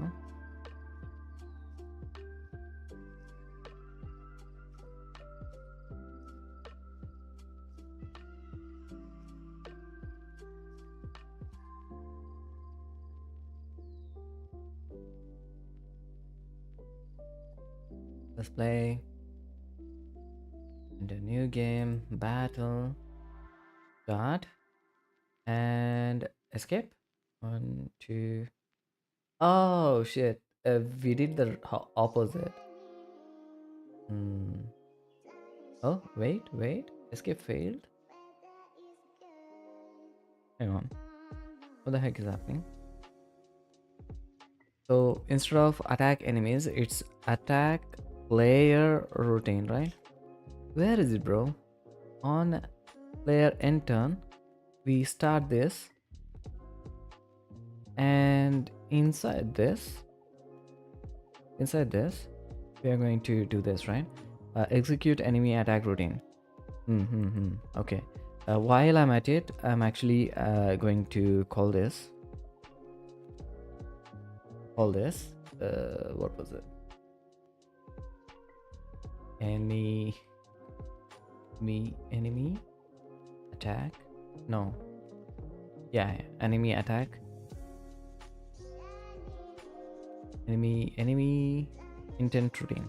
Nah, execute enemy and execute. Yeah. Go.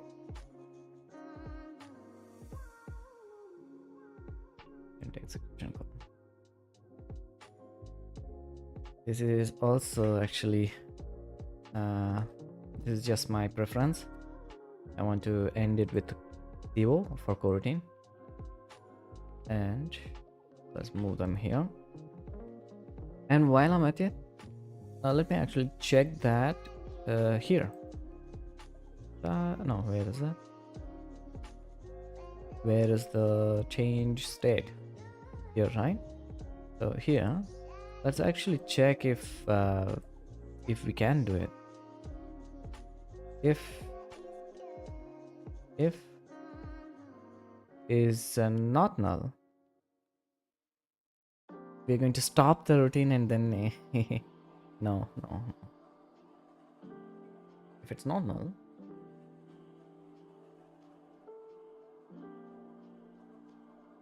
technically this shouldn't happen at all.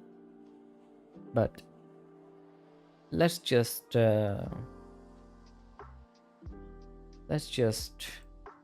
do this. So it's kind of like similar to other stuff. Else debug.log error. Yeah. If somehow this is not null, it's going to be it should be a bug. Okay. And finally we set this thing null. And since we have that, we should do the same thing for escape battle routine.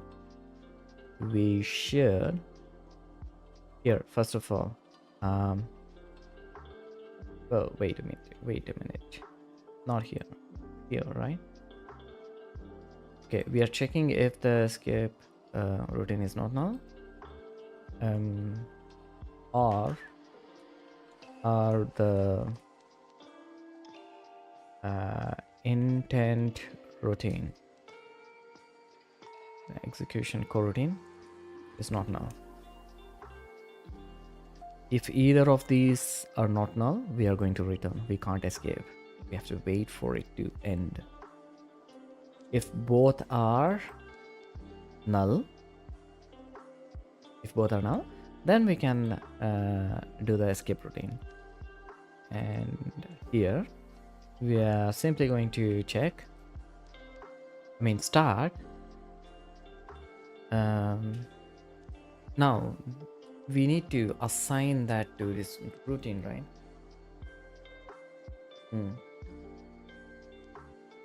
Can we assign it like this? Enemy intent coroutine equals start coroutine, this one, and then can we yield break this? I am not sure. Yeah, it's not possible.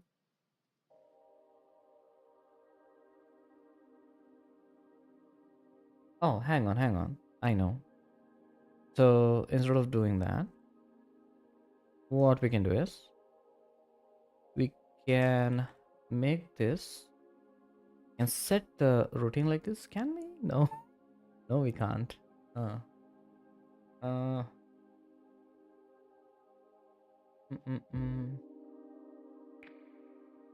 It's okay.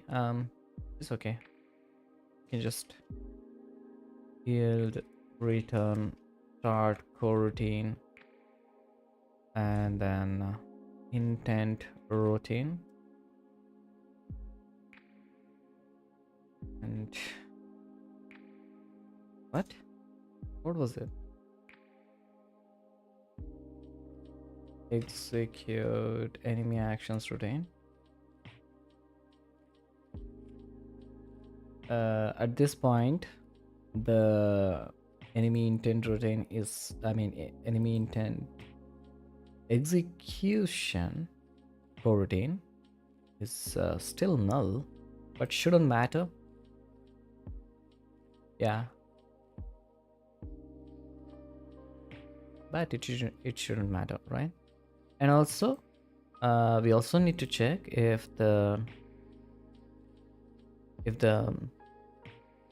it's not player turn.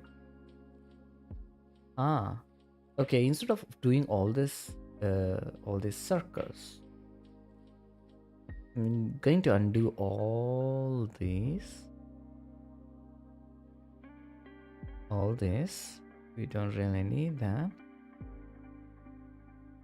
Yeah. What else?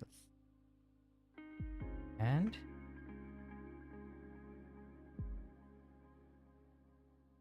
yep. And do everything. Yeah. Okay. I'm going to copy this. Go back here. And replace that. Okay. And we should not, I mean, we should return if the state, battle state, is not equal to battle state dot player turn. We can only escape in player turn. Yeah, that fixes a lot of issues. Let's save this.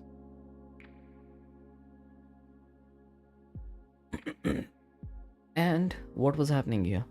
So here, if the battle state goes back to the player turn because we just executed enemy action and player is not dead.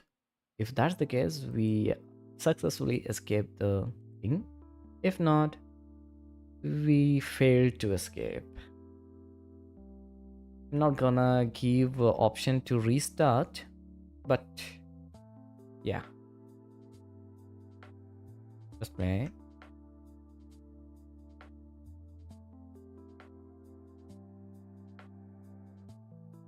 New game. Battle. Dot. Escape. 1, 2, 3. And successfully escaped the battle. Let's do one more try. Start. And let's end the turn. And maybe we should just remove this when we end it. Yeah, that button. Okay, let's actually end it one more time. Okay, this time if I escape, I'm going to fail. Press it once. I pressed it twice, but nothing happened. Escape failed, so it's game over. Okay. Last thing to test is to double click the escape button. Start battle. Okay. And press the escape and press it one more time. Nothing happens. Successfully escaped. Okay. Okay. So last thing I want to do is to actually sync those things visually. Let's enable and disable the buttons appropriately.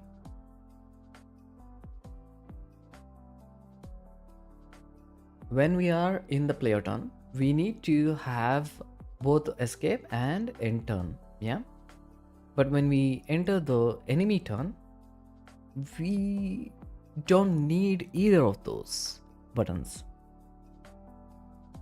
Okay, we can do that in a second. Battle button toggle in enemy turn. Yeah. Okay, we just implemented the escape battle logic.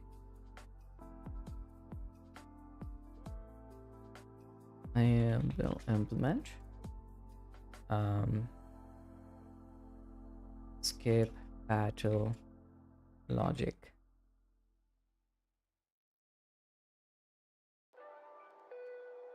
All right, so in the turn manager, let's go to the enemy turn, and after doing this, after incrementing it, we are going to in the player battle turn, yeah, we are going to set it false, and also that one. That's it, nothing else. Yeah. What else? Do we need the enemy turn Not really. I mean, enemy turn. This thing. What? Text. So basically, in the older version, in the prototype, enemies are simply the player ship that are controlled by a brain, AI brain, right? So that's why I thought of having the enemy turn as a separate field, because they would use the relics and everything. But in the new direction that I'm heading, I want to simplify it a lot. So we don't really need this, but I'm going to leave this anyways. It's not. Should I? Nah, if I'm not using it, I'm bound to make some mistake right later, and I have the wrong assumption that it is working. It should work if I needed it, right? But if I don't have it at all, in that case, when I need it, I would be more careful and copy like whatever changes I make later on for the player turn as well. Okay.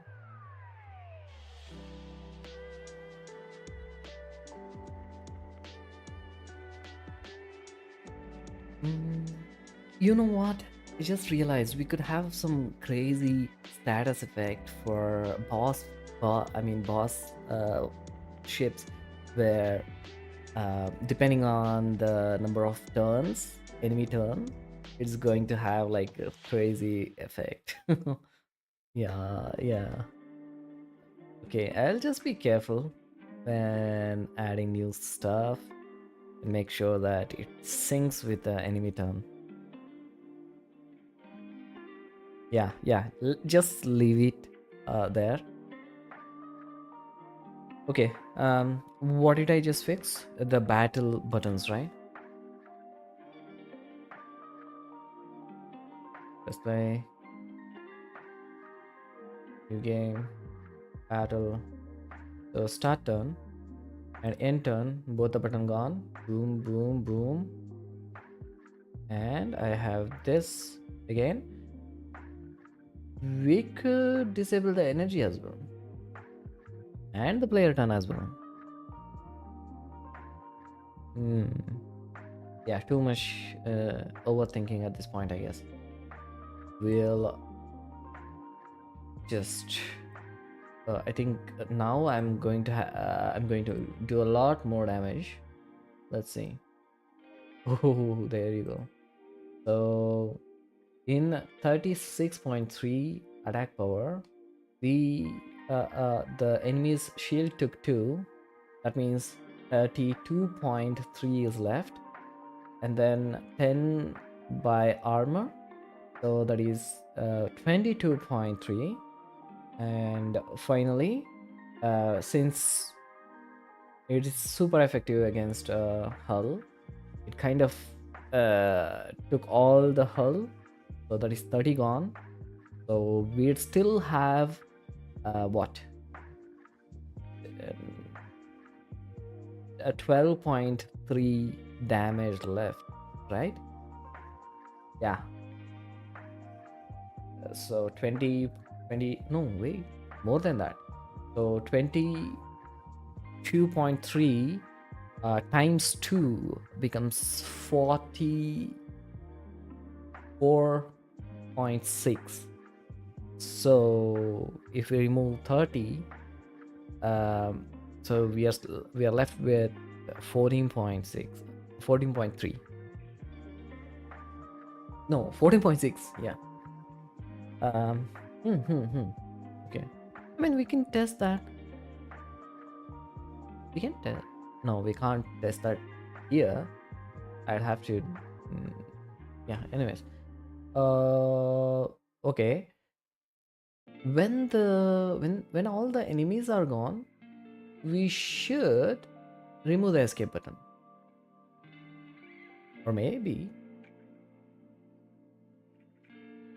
yeah, we should remove the escape button. Okay, now remove the escape button, and when I press enter, It's now enemy's turn. It's now okay. Yeah, when we end turn, we need to check if in the player turn we need to check if all the enemies are gone. So one is this is done. One is uh, disable escape on enemy deal. How do you know that? How do you know all the enemies are gone?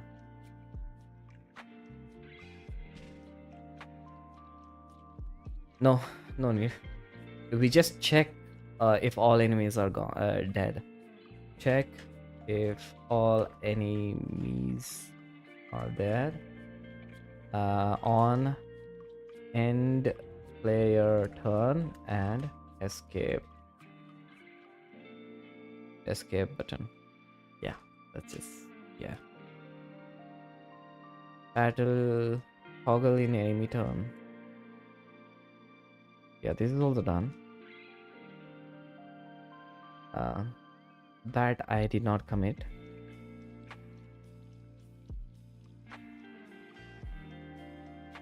Okay, toggle player action buttons on enemy turn. Disable player action button in enemy turn.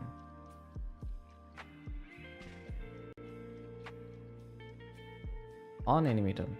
In enemy turn.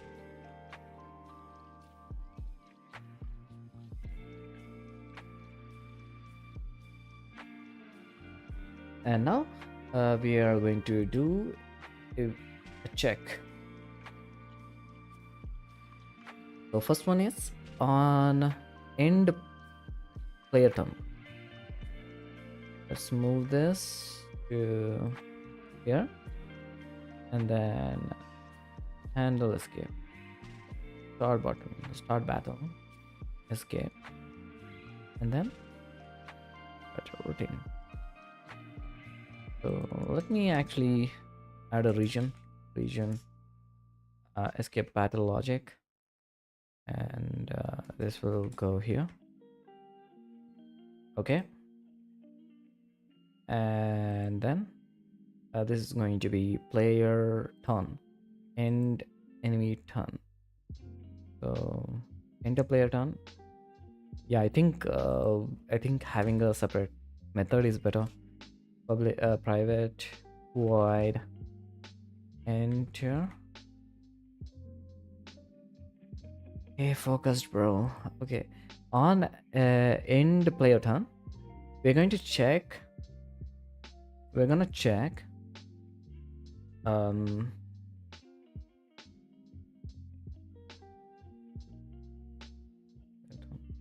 No. Yeah. We're going to check if all the enemies are dead, right? So I think we are reusing this a bunch of times, right?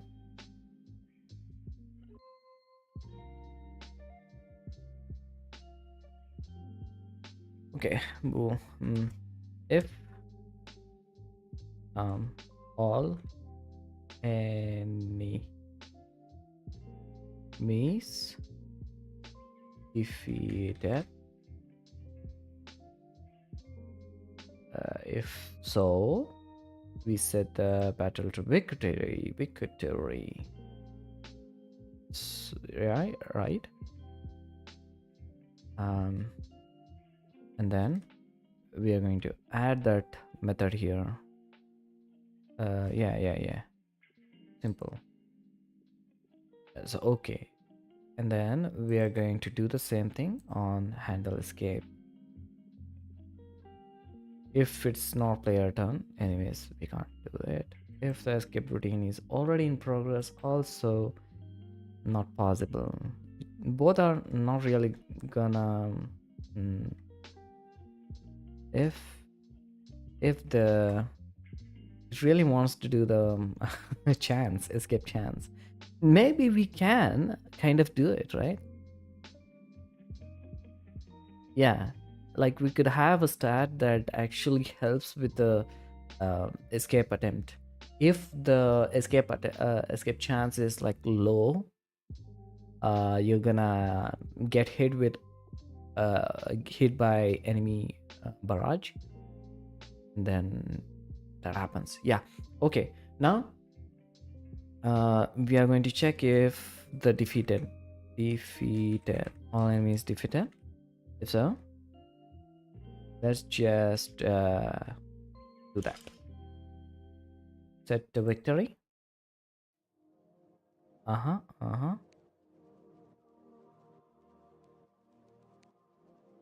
Mm, mhm.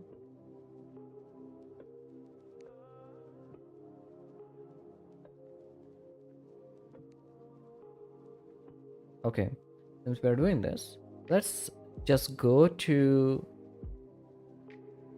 okay, similar to all enemies defeated, we need all players defeated. So play to all players defeated, yeah.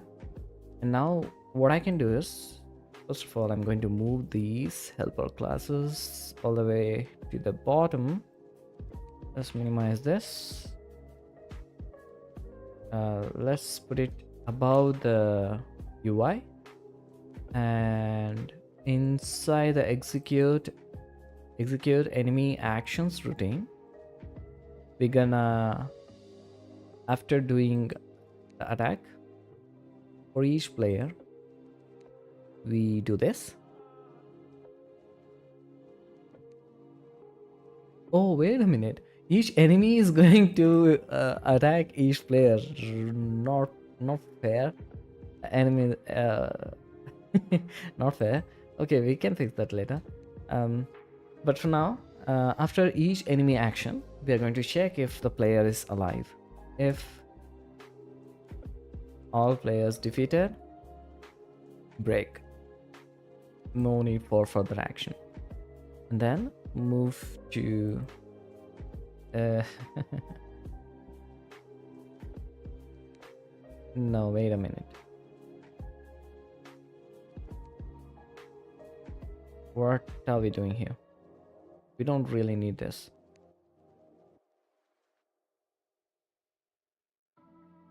Mm,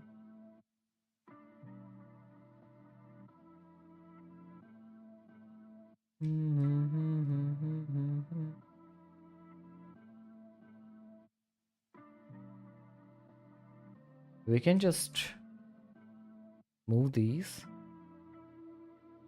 inside this.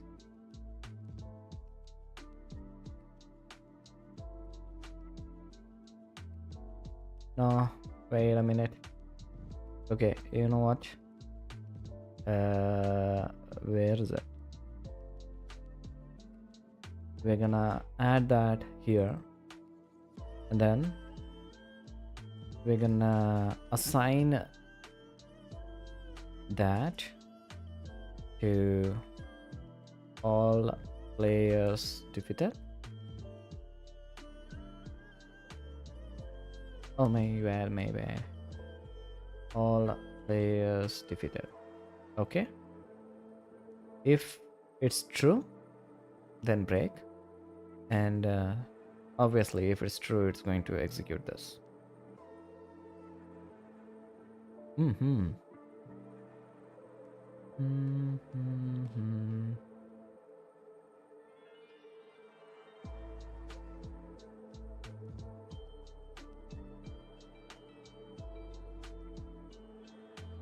I mean, we can do similar thing with each player action as well. Let's not do a lot of things at once. Bound to get confused. Let's save this. So we are still working on escape. That was a bonus. The other thing that I did was a bonus. Display.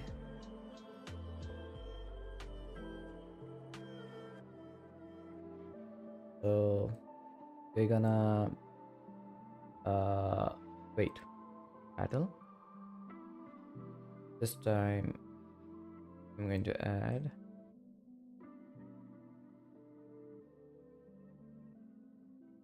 all three. Battle. Boom, boom, boom. Okay, now if I press escape, we are hmm, we defeated them, and we are getting the victory screen. But we need to go back to the main menu, right? I see. Okay, okay. So instead of assigning successfully escaped, we need to no, when we show a victory screen, we actually need to show the reward, right? We have to wait for them to collect it. So yeah, fine, this is fine. I mean, same thing happens when we end turn. No need to test it, but anyways, let's test it. New battle, uh, just once, just one. So if I damage and turn,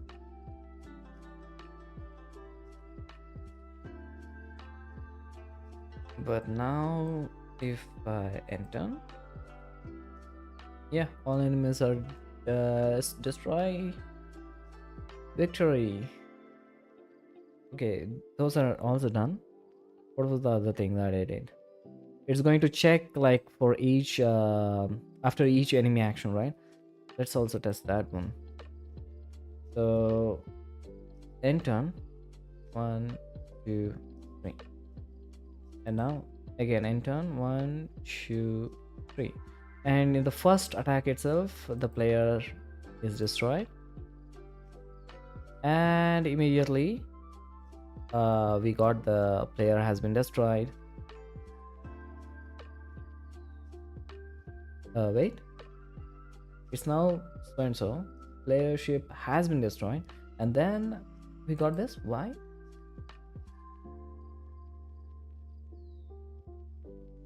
Why?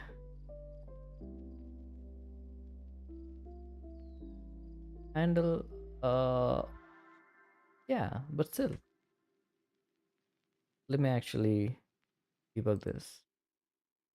Okay, let me debug. Oh, why are we doing that there? Couldn't we do that inside the take damage method? Yeah, that makes sense. I mean, this log actually makes sense. Yeah, okay. Maybe we should move this inside the take damage method. Not sure. I got confused. What I got mixed up with was I thought this was this log. So I was like, why is it saying game over before it actually attacks player? Okay, it's working. That's all that matters. So we did two things. One, check if all enemies are dead before the end action and end player action turn and escape button. And then we also check if all players are defeated after each enemy action, which is also done. Let's make sure scene is saved. Let's make sure all the scripts are saved. Yep.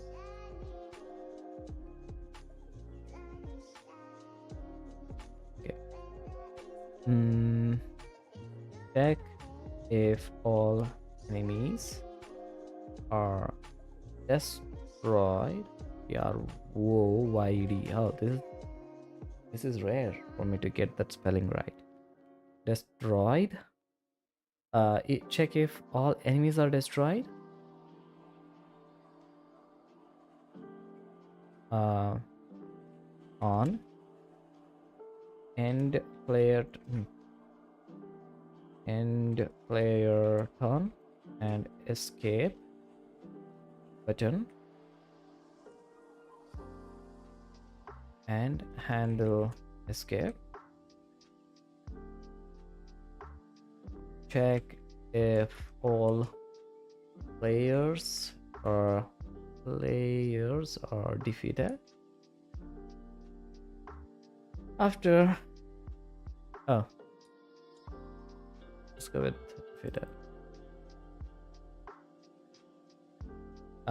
Defeated after each enemy action.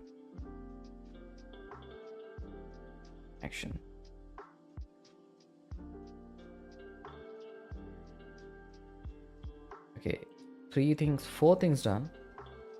So all the little things are done. We can, I think, we can do the state check before we actually damage the enemies. Yeah, for that we need to turn this turn manager to a singleton. Check check if player turn and before attack.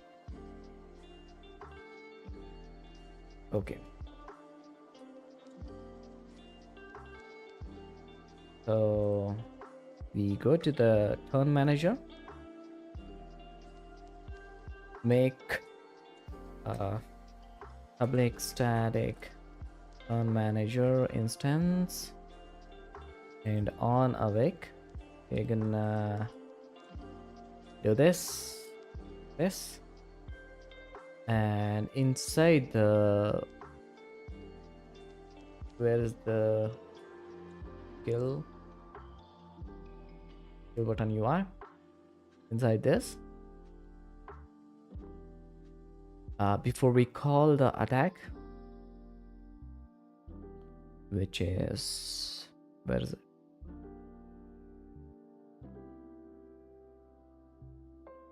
Where is the attack button? Am I missing it? Oh yeah, it's actually on end drag, right? Execute, yeah. So ctr skill dot execute, and inside this I'm going to check if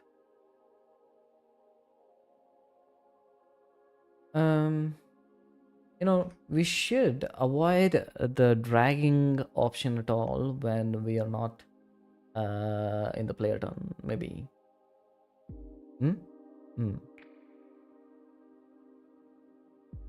Yeah.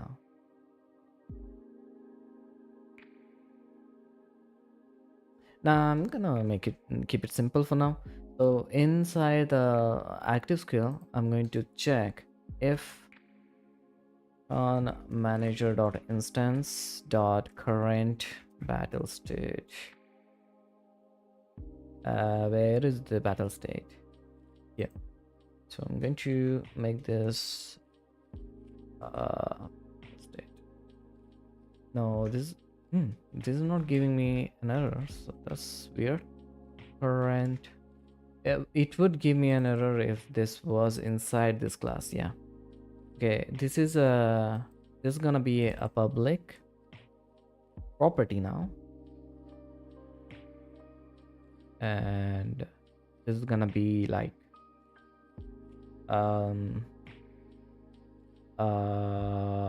set. No, wait. Get private set.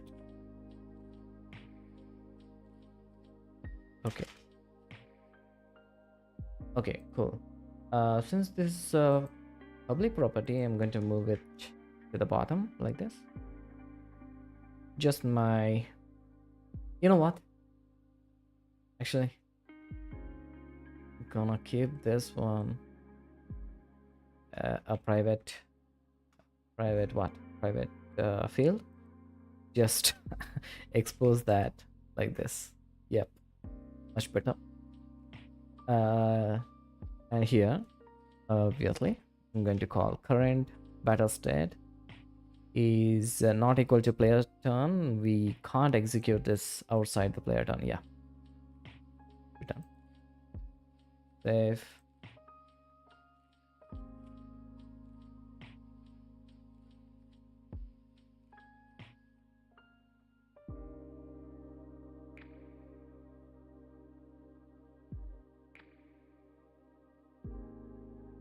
Okay, let's play. New game, battle, equip, and what the? It did not give us. Oh, it's a warning. I get a log. Because of the event, I have too many events in the scene. We are getting these warnings. I might have to do something about that. Okay. Yeah, let's say this. Go back to Unity.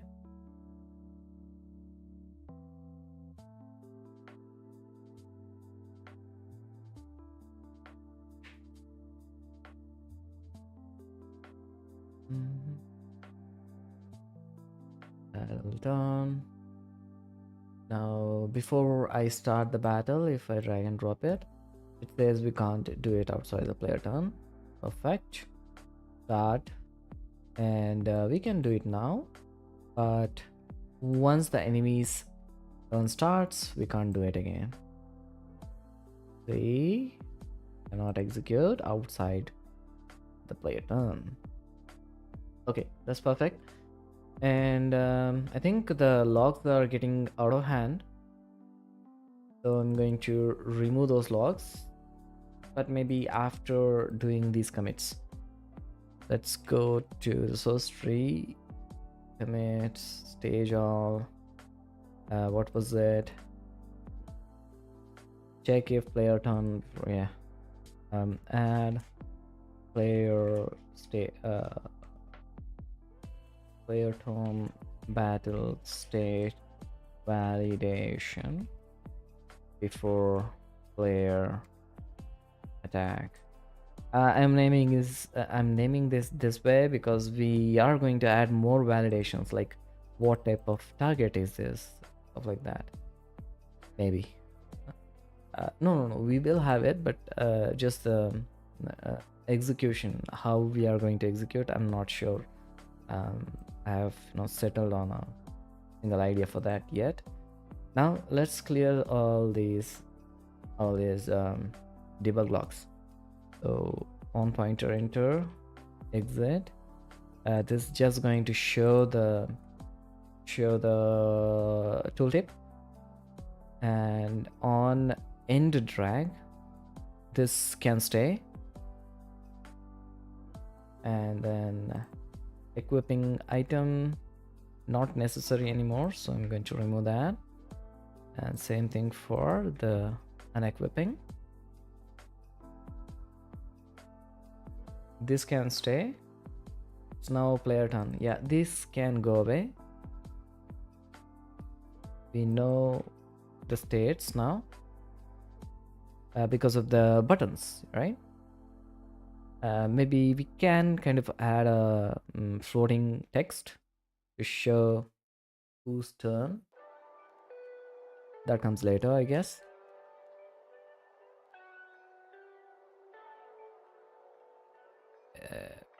Attempt and yeah, I guess this is fine.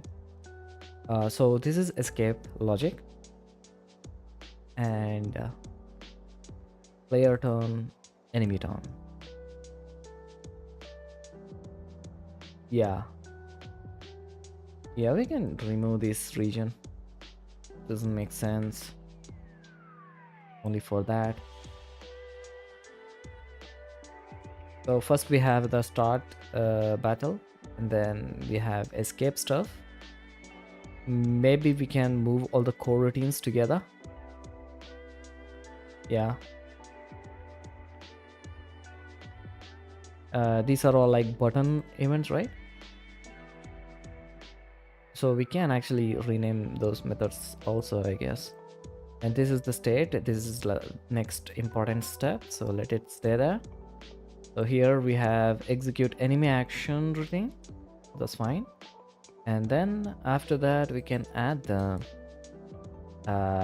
escape battle routine, enemy actions routine. We can remove the execute stuff. So enemy actions routine is fine. It sounds similar to escape battle routine. Yeah. And then what was it? Yeah, buttons. Here on start battle button, click, maybe click. Oh yeah. And then this one will be on end player turn button, click, and handle escape will be on escape battle button, clicked. Okay, this makes more sense, right? And here on enemies spawned, we can just remove the enemy spawner from this one as well, I think. Yeah, on start button. Yeah, now we can actually just create a region for this region. Event handlers. Yeah, yeah.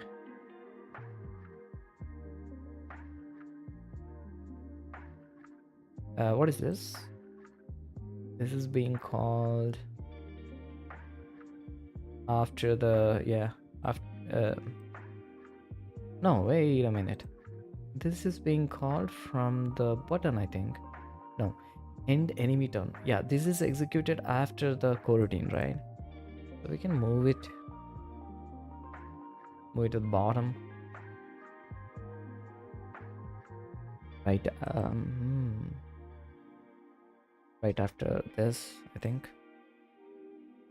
Yeah, okay. Hmm.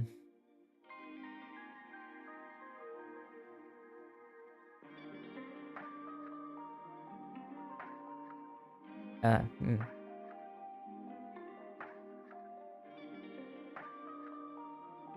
If all battles defeated, if I'm going to just add that there. If all players defeated, we go to defeat state, or else player state. We can remove this. This is redundant. Yeah, this actually looks so much cleaner. And it makes sense. We need extra stuff for the buttons so we don't spam them. I mean, extra checks.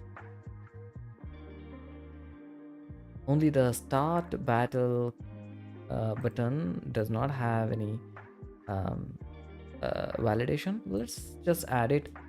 Since we are disabling them, we don't really need them, but just, for this, just to be safe, I guess.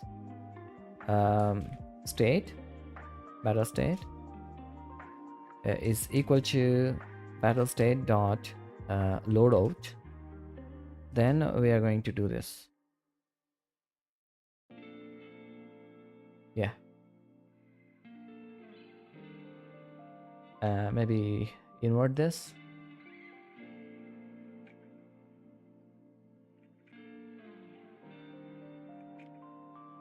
What did I do? Yeah, there we go.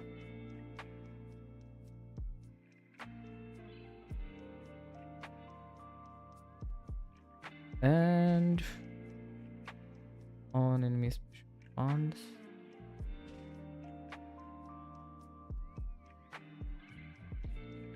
Awesome, awesome.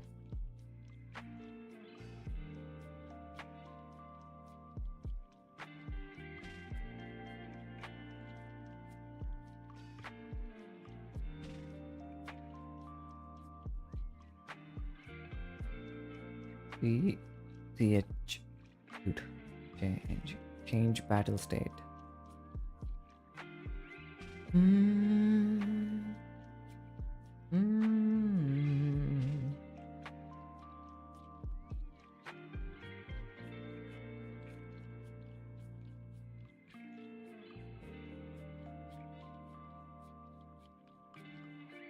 Yep, looks good.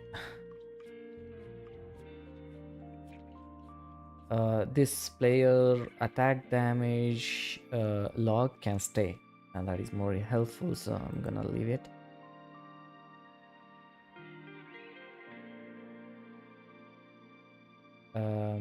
Yeah, so we're going to try to damage this. We can't, but now we can. And yeah, now for end turn we can't execute it. Perfect. And there you go. And let's try to escape. There you go, successfully escaped. Attempting to escape, enemy took damage. Sorry, enemy attacked player, and then escape successful. Let's go to battle again, and this time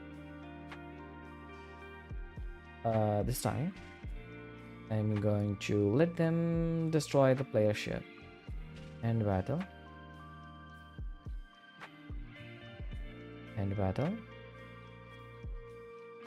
Okay, now after the first hit it's going to check one, and there you go, player's spaceship has been destroyed. So after this enemy 3 made the attack damage, it checked, and the flag was true, so it threw game over. So let's commit these changes as well.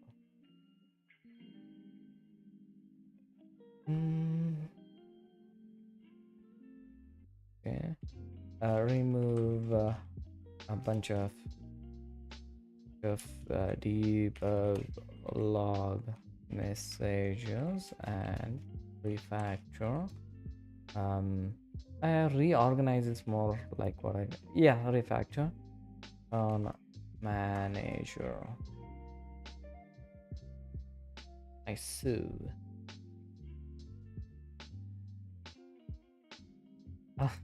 Okay,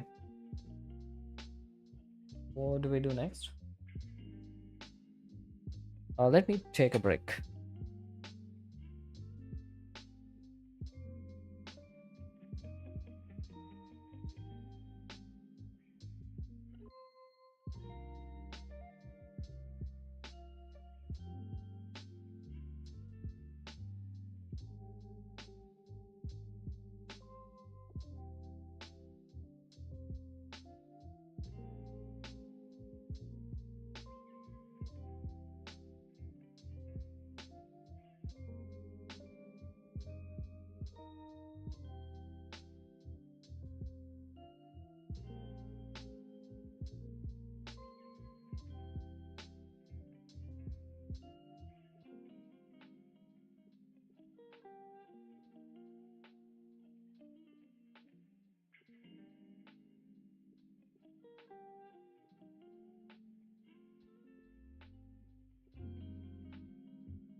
And back. Okay. Before we continue, I want to check on something. I want to see what's in the flash deal. My person. And I already have that. Wingman at $6. I think I'm going to get that.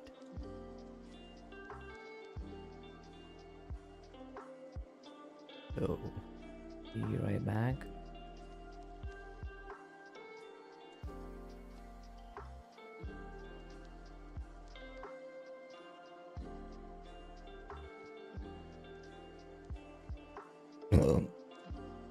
Excuse me. Mhm.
No, $6 is a lot, I think, for that asset.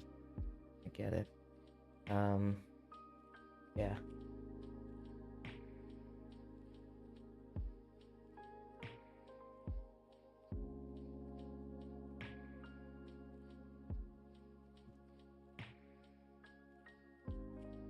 Okay. So, what do we do next? Should we complete the loop? I think it's better to complete the loop. So when we win or lose, we want different screens. It can stay. It can be maybe. Do we need a separate scene for that? Not necessary, I think. So winning and losing is part of battle. So we can have the battle scene contain that as well.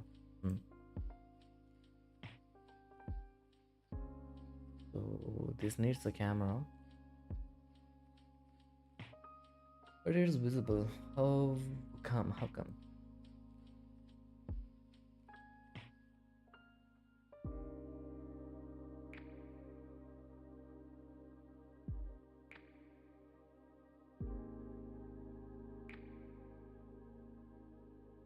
And this give us any issue? Let's see.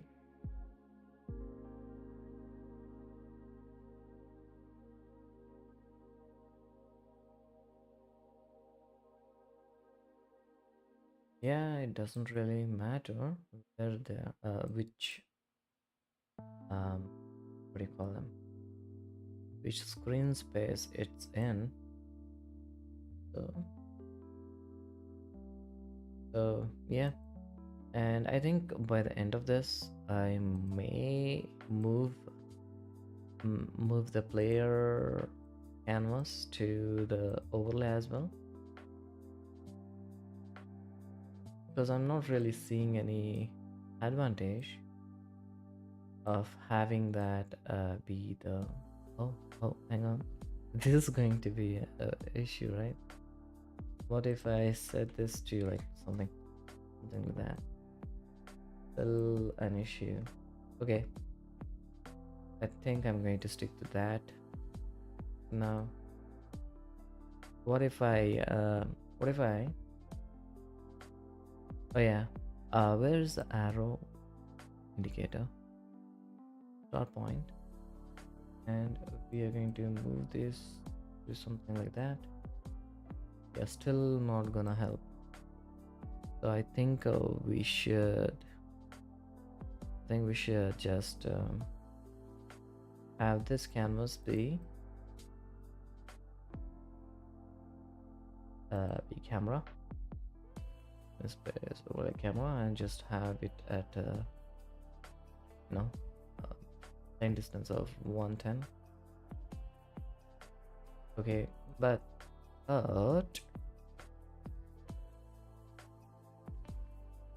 okay, but let's go to the same. Don't save anything. Full scene.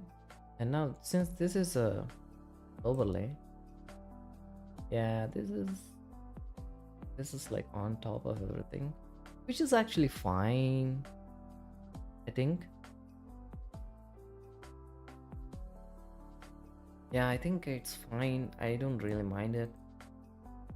Let's see. Go to battle scene. Loading happens on top of everything else. Yeah, this is fine, I think. I don't mind it. So let's go to the battle scene, and this is going to have the overlay, screen space overlay, and it's going to have, so this says like left panel,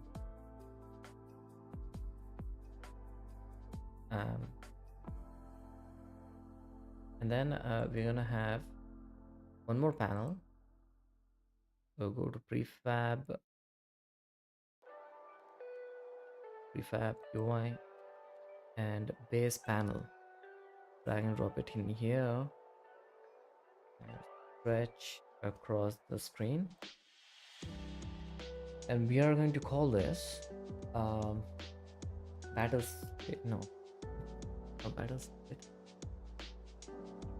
reward summary or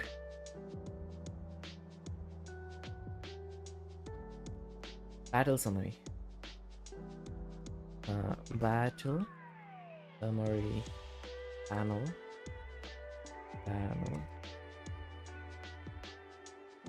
and inside this we don't need the outline, but we need the background, because if we go to the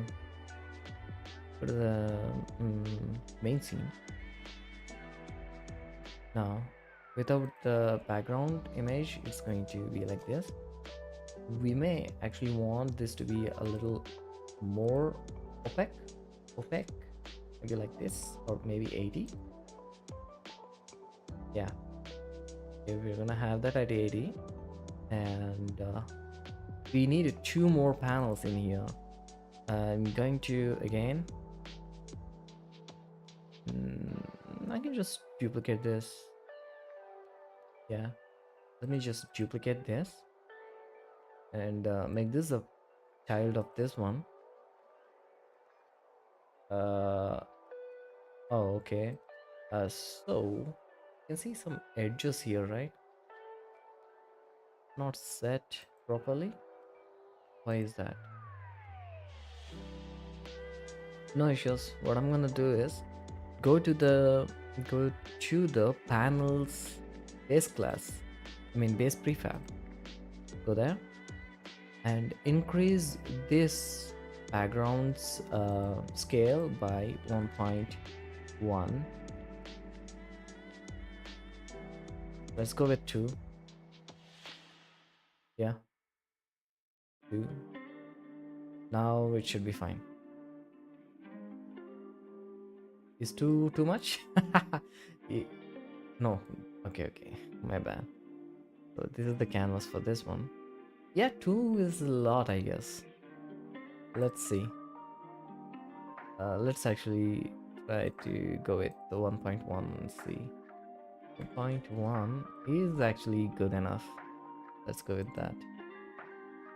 And we don't have the edge artifacts. Okay, now this is gonna be called victory panel.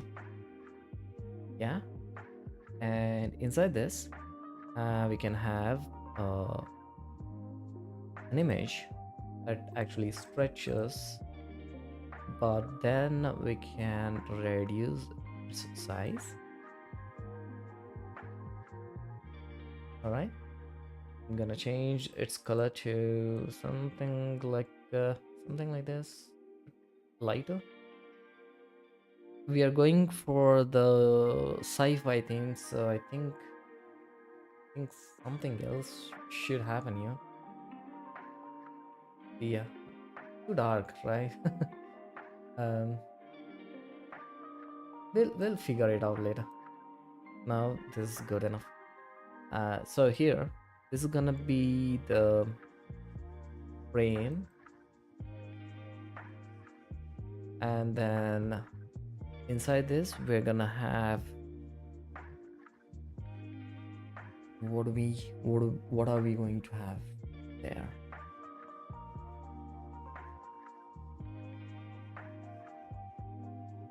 We'll have a skip reward button,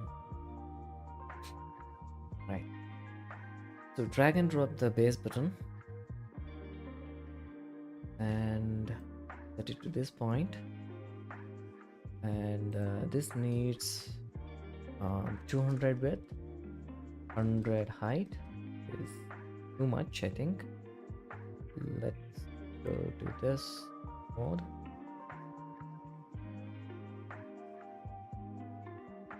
Drag it across like this, and this, and this. So this is like -50, and also 50, and this 360 and 80. How is this? Too big. 60, 300, 280. Okay, yeah, this is gonna be the skip reward. Skip rewards or reward button, and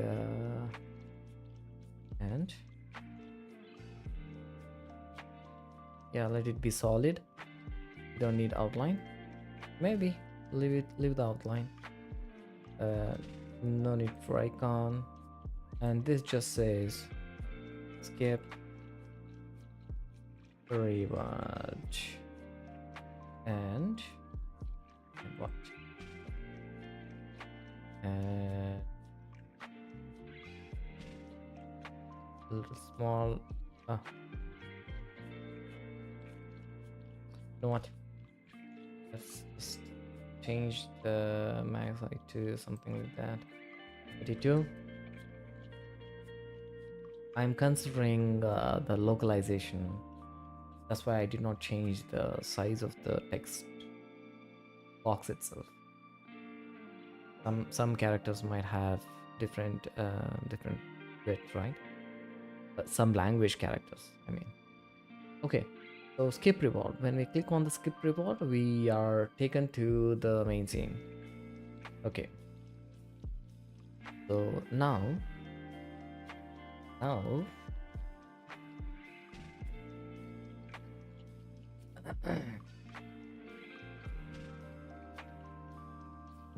no, we can have like different plots here. for the rewards. For now, I'm just gonna have some placeholders. This and this.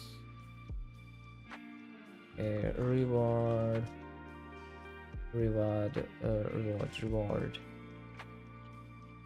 One.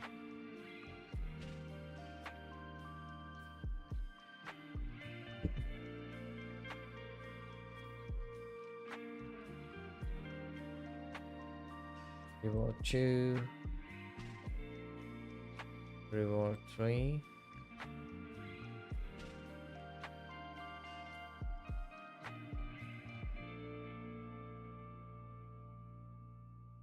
All right. And yeah, or maybe we can go with, like, Vampire Survivors style.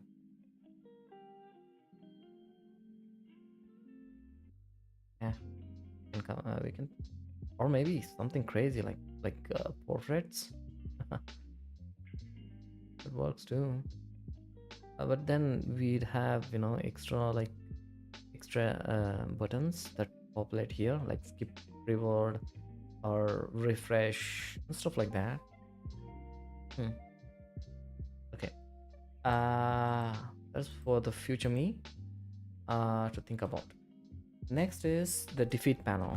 Defeat panel. And I'm going to disable this one. Oh, hang on. We need to disable the backgrounds for both of these. Okay. And I'm going to disable the victory panel and remove the main defeat panel and remove the rewards. And instead of skip, this is going to say restart button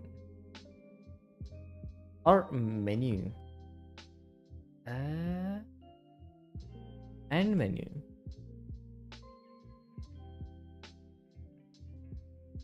Maybe I should make the defeat panel like take up the whole screen.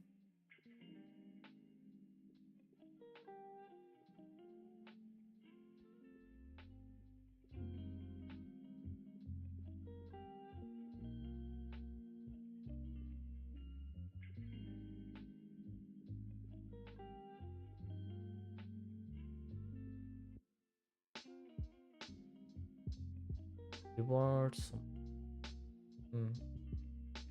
Reward handler.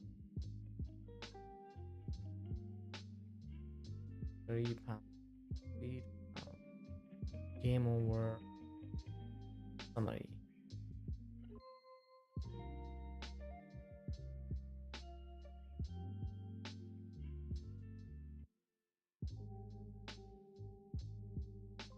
Yeah, I think this is the wrong way to approach this.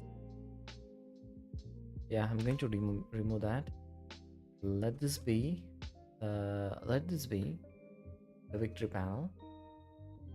So I can just move the frame outside, delete this, all this, victory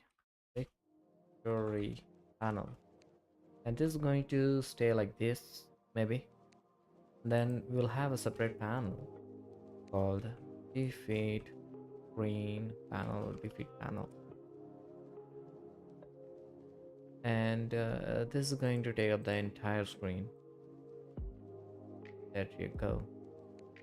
And this one is going to have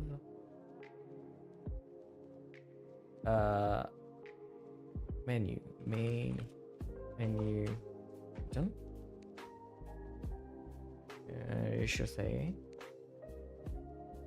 go to main menu, and then one more that says restart button. This is going to quick restart button. Restart. Restart.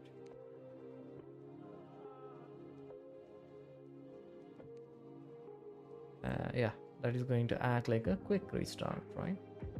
So now what I can do is, for the frame, I'm going to add a horizontal layer group.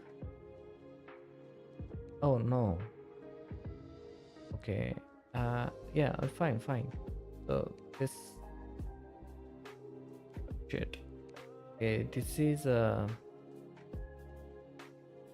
this is normal game object, right? I can just remove this image. Yeah. Yeah, okay. And then change the background color to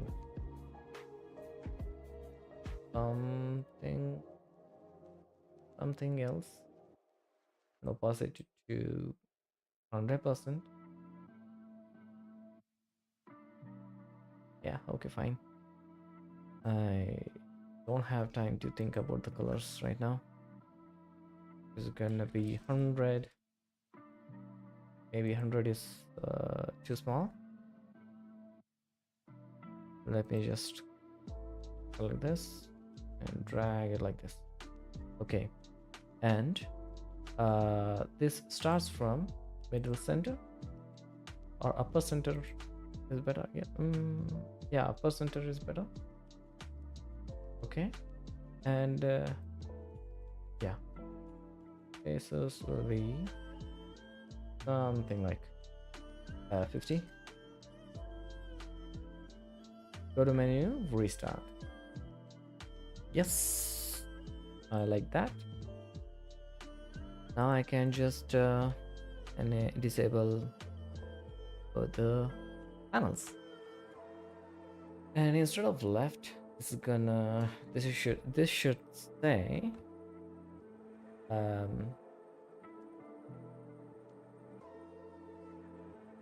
battle panel. Yeah, worry about it later. Okay, so we just created victory and defeat panels. I'm going to commit these changes. Create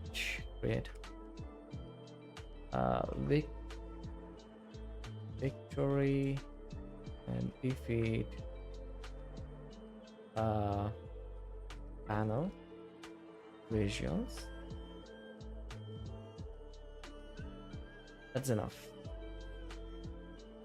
Screen is better than panel, right? Yeah, never mind. Okay, yeah, we can stop here. I know.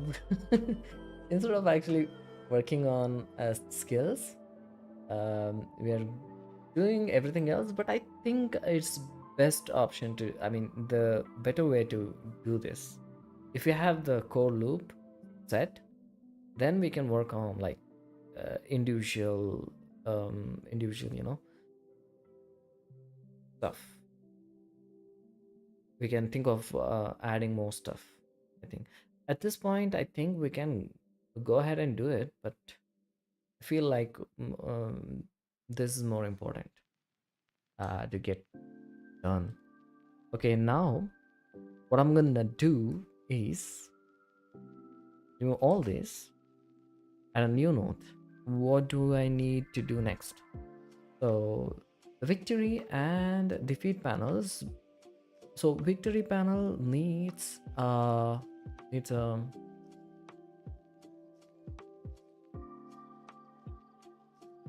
we don't have any rewards right now, so we can make it a simple class that only just manages going back to the battle scene.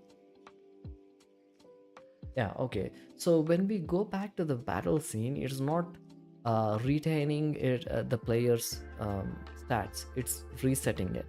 So we need to fix that. Okay,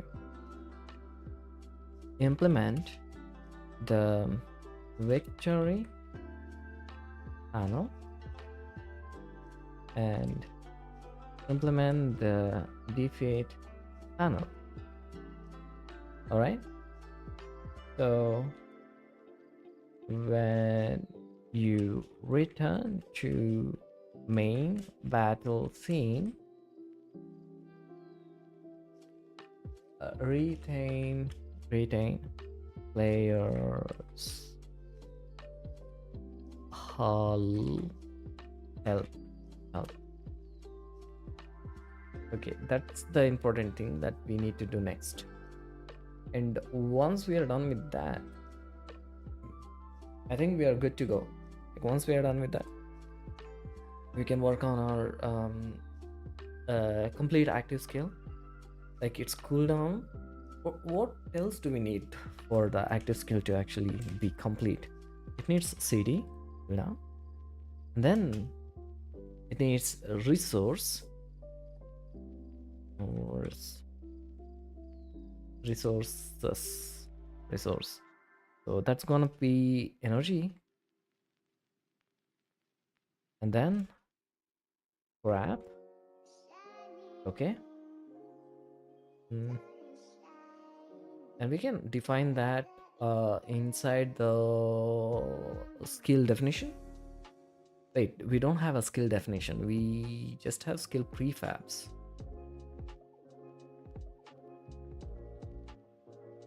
Well, we can define it on the prefab itself. Okay, what else? What else do we need? Okay, that is the basic stuff, like base stuff. It needs cooldown, resources. How do we do it? Yeah. No, that is passive.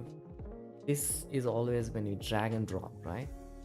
And this one actually needs like the targets. Targets.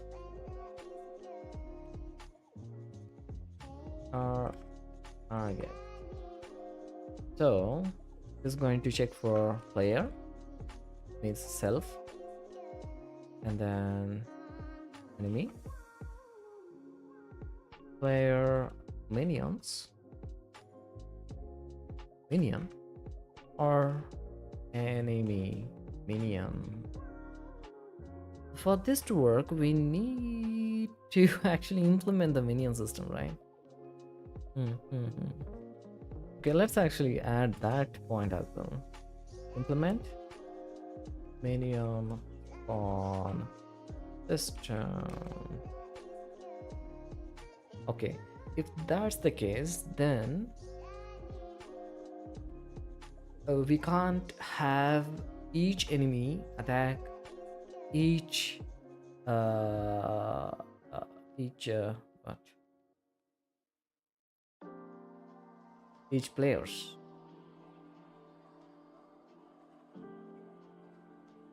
So minions will be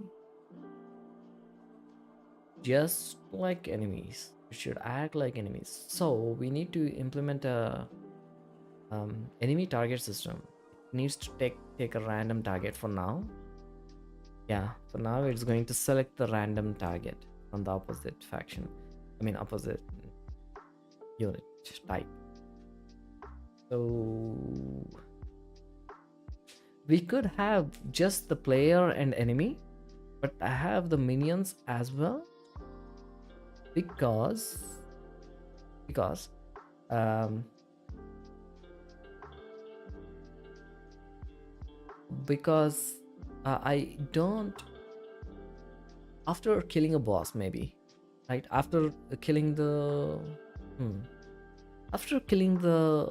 spawner, should we just ignore the minions? I think we can remove the minions. Yeah, remove.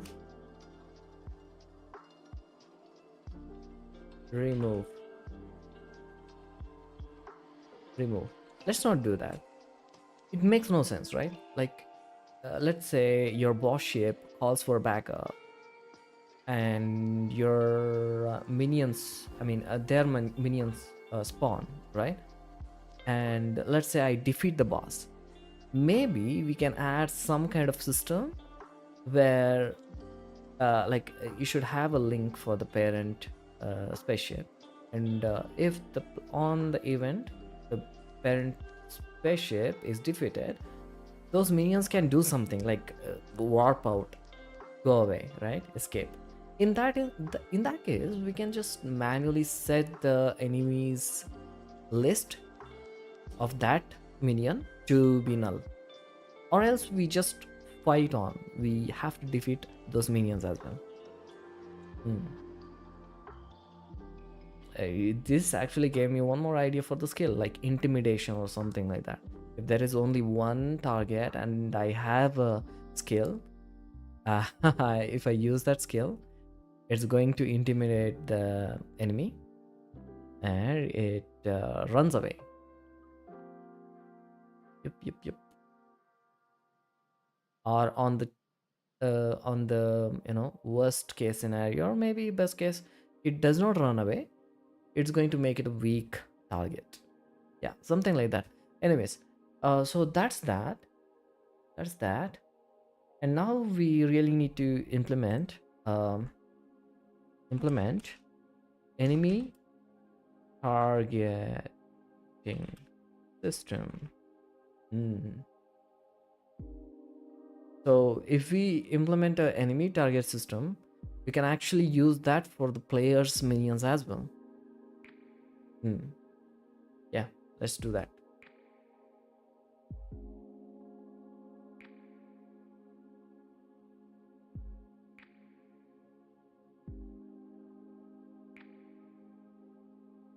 Okay, enemy minion and player minion can be a class instead of enums.